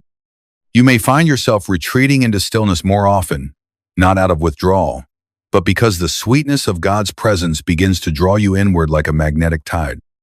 You may feel misunderstood, not because others reject you, but because you now speak from a place they have not yet visited. But this is not a punishment, it is a preparation. The soul must walk a few steps alone before it is ready to merge fully with the infinite. And yet, even in this solitude, you are never truly alone. For once the third eye opens fully, the spiritual eye becomes not just a window but a doorway. Through it, the presence of the Guru, the light of saints, the comfort of angelic realms begin to surround you. You may not always see them, but you feel their quiet guardianship like a sacred fragrance in the air around your soul. Your prayers change in note because you speak differently, but because your voice rises from a deeper octave. The words may be the same, but the vibration now carries the scent of surrender. You are no longer asking God to fix the world. You are asking Him to consume you in His light. This is the moment when the spiritual path ceases to be a concept and becomes your entire being. You no longer dabble in meditation. You live in it. You no longer seek God as a concept to understand. You hunger for Him as the only reality that can truly satisfy. And the irony, the exquisite paradox, is that as the ego dissolves, as your attachments begin to loosen, as the illusion of I and mine fades like mist, a deeper joy arises, one that has no cause, no opposite, no need for validation. It is the joy of being one with the eternal current. It is the joy of knowing that whatever happens outside, nothing can shake the temple of God that has now been opened within you. And yes, there may be moments of fear that you are leaving behind what others still hold dear. Fear that you will never again find your way back to the world you once knew. But take heart. This fear is only the cry of the dying ego, sensing its end. You are not going mad, you are waking up. You are not losing yourself. You are being revealed to yourself. And even though there may be tears, even though you may feel the pangs of a spiritual birth, know this: what lies beyond this threshold is not isolation, but union, not silence, but the roaring bliss of God's eternal embrace. So do not retreat. Do not doubt what your inner eye has seen. Do not try to go back to the sleep you once called comfort. The gates have opened. The inner sky has split. The soul has tasted eternity, and it can never be satisfied by time again. Once the soul passes through the veil of return once, it steps into that sacred zone where the senses loosen their grip, and the ego no longer dictates the field of reality. It begins to witness, not with the eyes of flesh, but with the eye of truth. And what it sees is not imagined, not symbolic, not metaphorical alone, but vividly, luminously real. You do not merely see visions, you inhabit a world that was always there behind the curtain of restlessness. This is the inner cosmos, vast, radiant, alive, and it is not separate from you, for it is the deeper terrain of your own being.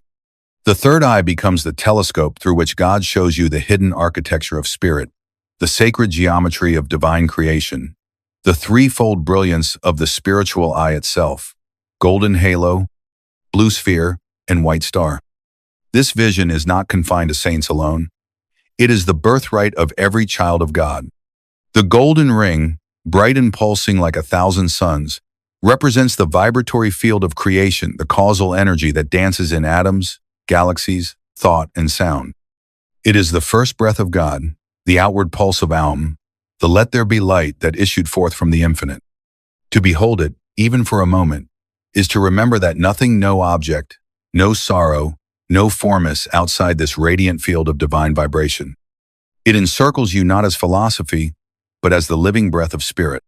Then, within that golden ring, the blue sphere arises the Christ consciousness, or Kutastha Chaitanya, which pervades all things with loving intelligence. This deep indigo light is not passive. It pulsates with omnipresence. To gaze upon it is to feel not merely love, but love that knows all things. It is the presence behind all faces, the witness in all hearts, the infinite stillness behind motion. When this eye is open within you, you begin to see others not as bodies or personalities, but as waves of the same infinite sea rising, falling, weeping, dancing, but never separate from the one. And this sight humbles you, strips away judgment, and leaves in its place only awe and compassion. But within this blue deeper still, more subtle than light itself, shines the white five-pointed star, blazing with a radiance beyond the senses. It is the gateway to spirit beyond form. It does not dazzle, it annihilates. In its presence, the mind ceases all function, for it has found its source. It is the door through which the soul exits the dream of matter and returns into the formless ecstasy of union with the divine. Those who pass through it speak little afterward, not because they lack words, but because words are too slow for what the soul has seen. And this is not fantasy. This is not myth. This is the sacred anatomy of your own consciousness, etched into the silence behind your thoughts. The inner cosmos is not something you must construct. It is what you begin to perceive when you cease reacting to the outer. And in this perception, time collapses. Space folds. You may see lives you once lived not as stories or visions, but as energies still flowing within you. You may behold your spiritual lineage of gurus who have walked with you silently across incarnations, guiding your fall and rise toward the divine. You may witness the subtle interplay of karma, the divine weaving of causes and effects, the precise orchestration of lessons hidden inside what you once called coincidence. And then, deeper still, the soul begins to glimpse the divine, not only in form, but in essence and vibration, in color, in light, in silence. You begin to understand that the lotus is not beautiful because of its petals, but because of the stillness it emerged from. You recognize that every sacred symbol, the cross, the star, the spiralis, encoded in the inner realms as living realities. They are not metaphors, but living patterns through which consciousness ascends. And in their presence, your breath slows, your heart opens, your tears fall not from sadness, but from the recognition that what you had sought outwardly is now revealing itself within you, intimately, infinitely, forever. So let go of the fear that this world is all there is. Let go of the belief that what you cannot see is not real. The third eye does not invent, it reveals. The inner cosmos does not distance you from life, it allows you to finally live it with the clarity of divine remembrance. And once the eye is open, once the veil is parted, you begin to walk through this world as one who carries another world inside. You speak less, but say more. You touch, but with reverence. You suffer, but with the knowledge that even pain is not the final story. You are now a seer not because of what you see, but because of where you see from. And that place is no longer the mind, but the soul. That gaze no longer seeks to grasp, but to witness. That light no longer blinds, but awakens. This is the inner cosmos, and it is your inheritance. Now comes the most subtle, the most dangerous threshold of all, not the storm of outer opposition, not the confusion of doubt, not even the loneliness of inner awakening, but the temptation to misuse what has been divinely revealed. For once the third eye opens, once the soul begins to navigate the luminous corridors of the inner cosmos, and the veil of ordinary vision falls away, the seeker becomes a knower of things hidden from the world. And herein lies the test that even advanced souls may stumble before the seduction of subtle power, the ego's final mask. Power is not merely the ability to move matter. It is the capacity to influence vibration, to alter perception, to direct the currents of consciousness that flow between beings.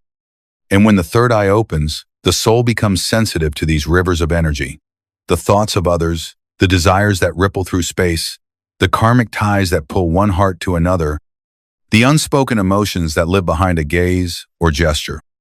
In this sensitivity, one may be tempted to manipulate, to boast, to assume superiority, to bend reality toward personal desire under the disguise of spiritual intent. But I tell you, this is the very fire that must purify the heart before the soul can be trusted with the full vision of God. Yogic scriptures speak not only of saints, but of siddhasthas who gain powers before they gain wisdom. Some may develop clairvoyance, the ability to read thoughts, to see into future timelines or distant places. Others may awaken the power of magnetism, the ability to attract wealth, love, or influence through vibratory alignment. But all these abilities, when touched by ego even in trace amounts, become obstacles to union. It is not wrong to possess spiritual sight. It is dangerous to believe it is yours. For the moment you identify as the seer, you separate yourself from the source. In the moment you claim the power, you invite its dissipation. This is why the great masters cloak themselves in humility. Lahiri Mahasaya, the householder yogi of Benares, performed no outward miracles, yet transformed thousands through silent spiritual radiation. Sri Yukteswar, my guru, possessed the wisdom of the rishis but lived in quiet detachment. Babaji, the deathless master of the Himalayas, remains hidden, not because he lacks power, but because he has no need to display it. And so must it be with you, if you would cross this burning gate. For the eye that opens must pass through the fire of purification, close again beneath the ash of pride. What purifies the eye is not denial, but surrender. It is not fear of the gift, but reverence for its giver. Every time you are tempted to use what you've seen to judge another, pause. Every time you wish to speak your visions to gain admiration, be still. Every time you feel superior for having glimpsed what others have not, kneel in the temple of your own breath and say, Lord, it is not mine, it is thine. This act of surrender, small, silent, unseen by the world, is what refines your vision. It turns the eye from the lens of ego to the mirror of God. And if the fire of purification comes, and it will do not flee, when your deepest attachments rise like smoke, when your desires burn and your plans dissolve, when old identities fall away and you feel naked before the infinite, rejoice. For this is the holy combustion that removes all veils. You are not being punished. You are being rendered transparent to light. You are not losing power, you are becoming its instrument. I remember the moments when I, too, walked through this fire. When my prayers brought not peace, but inner upheaval. When visions came unbidden, and I feared I was losing touch with the world. But in time I learned, what the fire takes away, God replaces with eternity. You must let the small self burn, so the soul can rise like incense into the presence. So guard your gaze, beloved. Let your third eye remain the eye of devotion, not ambition. Let it be an altar, not a spotlight.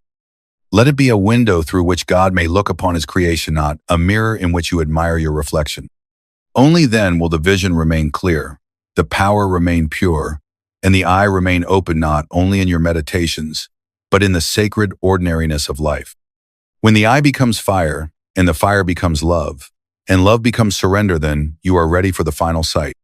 There comes a moment on the path after the veils have burned away, after the ego has collapsed into ash, after all the visions and voices and vibratory marvels have bowed before silence, when the opened eye no longer seeks, no longer scans the inner horizon for phenomena or signs or confirmation.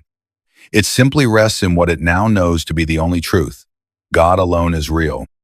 And this is the blessed fruit of the fully awakened third eye, not a gallery of lights, not the ability to read minds or peer into past lives, but the constant, unshakable perception of the divine in all things. It is not a flash or a trance or a mountaintop miracle. It is the quiet seeing of eternity in a flower, of infinity in a child's laugh, of boundless compassion even in the sorrowful and strange. The eye becomes steady not because the world has changed, but because the one who sees no longer identifies with what is passing. When the third eye rests in divine union, it no longer perceives separation. The saints you once glimpsed in dreams now live within your breath. The astral temples you once visited are now felt in the stillness behind your gaze. The God you once sought in clouds of mantra and vision is now the subtle hum in every cell of your being. You look into the eyes of friend or stranger, and you no longer see form, you see a flickering flame from the same eternal light. And even when sorrow comes, when the world appears to break again, you no longer fall into despair, for you now know that even the breaking is held in the gentle gaze of the divine witness within you. This is the final blessing of the opened eye. It sees not only God above or God within, it sees God as all. Where others see chaos, it sees rhythm. Where others see cruelty, it sees karmic law working toward balance. Where others see loss, it sees divine refinement. The eye has become a lamp, and the lamp shines not outward only, but inward, and reveals that the soul was never apart from God. It was only sleeping in the dream of separation. And oh, the sweetness of this vision! It cannot be described. Even my words, poured out in devotion, fail before its stillness. It is like being embraced by a presence that has no form, yet holds all forms. It is like hearing a song in your soul that has no beginning and will never end. It is like becoming transparent so that only God's light remains, wearing your body, moving your thoughts, loving through your heart. In that state, prayer becomes breath, and breath becomes worship. In that state, every sound becomes Om, and every silence becomes his embrace. In that state, one could walk through fire and feel only light.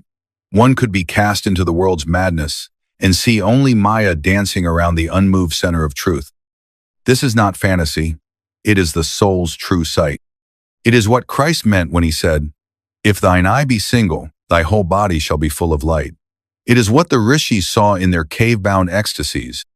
It is what you are being called toward, not merely to awaken the third eye as a doorway, but to dwell in it as a temple. You are not meant to glimpse God and return to blindness. You are meant to behold him everywhere, until the seer and the seen dissolve into seeing itself pure, eternal, ever-conscious joy. So do not stop at visions. Do not build your house in the land of experiences. Go further. Let the eye see through the dream, into the dreamer, and then through the dreamer into the light of the one who dreamed even the dreamer into being. For in that final seeing, you will know. There was never an eye, never a seer, never a seen, only God gazing upon himself in love. And now, beloved soul, you stand at the edge of a silence deeper than words, more luminous than light, more intimate than breath. For you have not merely heard about the third eye, you have walked with me through its awakening. You have glimpsed the threshold where form begins to melt into vibration, where sound becomes a bridge into spirit, where the world you once trusted begins to dissolve like mist before the sun. And though your outer life may still unfold in the rhythm of days and duties, something essential within you has changed. You are no longer a seeker chasing visions, nor a wanderer lost in longing. You are a seer no one, who walks not by sight, but by soul. But let me speak to you not as a teacher above, but as a companion beside you, as one who has wept in the caves of doubt and soared in the stillness of divine remembrance. I know what it feels like to tremble before the eye's awakening. I know the loneliness of watching the world's illusions fall away while those around you continue to dance in shadows. I know the ache of being filled with light and having no words for it, but I also know the grace that follows the surrender. I know the peace that arrives, not with fanfare, but like dew upon the heart. I know the deep, eternal joy that remains untouched, even when life storms around you, for that joy flows from the one who now gazes through you. And so I say to you, walk now as a seer, but do not speak as one seeking recognition. Let your vision remain inward, your devotion remain quiet, your love remain unconditioned. Let the awakened eye guide you not to powers, but to presence. Let it teach you how to bow before the God in all, not to judge or divide, but to embrace and uplift. For the true seer does not escape the world, he sanctifies it by seeing God beneath every veil. Each morning, as you rise from sleep, do not begin with worry or haste. Begin with stillness. Greet the infinite behind the brow. Offer your sight to him again. Whisper, let me see only thee today, beloved. And when the world pulls you outward, return inward again, not in retreat, but in reconnection. The eye will remind you. The light will call you. The breath will guide you. And each night, before sleep swallows your senses, kneel within. Close the eyes of flesh and let the single eye remain open. Say to the Lord, I have walked with thee through this day. I have tried to see as thou seest. May this gaze never dim. And he, the indweller of your soul, will wrap you in a peace that no sorrow can touch, and bathe your sleep in visions that nourish the roots of your spiritual becoming. You may feel unworthy. You may doubt the depth of your practice. But let me tell you now, if you are here, reading these words, breathing with me in this sacred moment, then you are ready. Not because you are perfect, but because you have yearned long enough, surrendered deep enough, and been broken open by love wide enough to receive what cannot be given by effort alone. Grace has touched your forehead. The gate is opened. The star has begun to shine. So go now not with pride, but with reverence. Go not to convince others, but to awaken compassion in silence. Go not to prove your awakening, but to embody its fragrance. You do not need to announce that your eye has opened. It will be known in your calmness, your kindness, your luminous simplicity. It will be felt in your presence, seen in your peace, remembered in your smile. And when fear tries to return, when the world once again tries to wrap its illusions around you, remember the eye. Return to the blue center. Look not outward, but inward and upward. Say again the name of God not as a sound, but as a homecoming. Say, Thou art the light within the light. Thou art the seer within the seeing. I am thine. Be thou mine. And now, my blessing, may the spiritual eye, the sacred gateway of divine perception, open fully within you. May it become not a portal you visit, but a dwelling place in which you live. May your thoughts be guided by the light that sees without judgment. May your heart remain steady in the fire of divine remembrance. May your breath carry the fragrance of eternity. And may you never again forget that you are not this body, not this mind, not even this personality, but the luminous soul, forever beholding God through the eye that never sleeps. There is no going back now, dear one. But why would you want to return to blindness when your soul was born for sight? Let the light lead you home.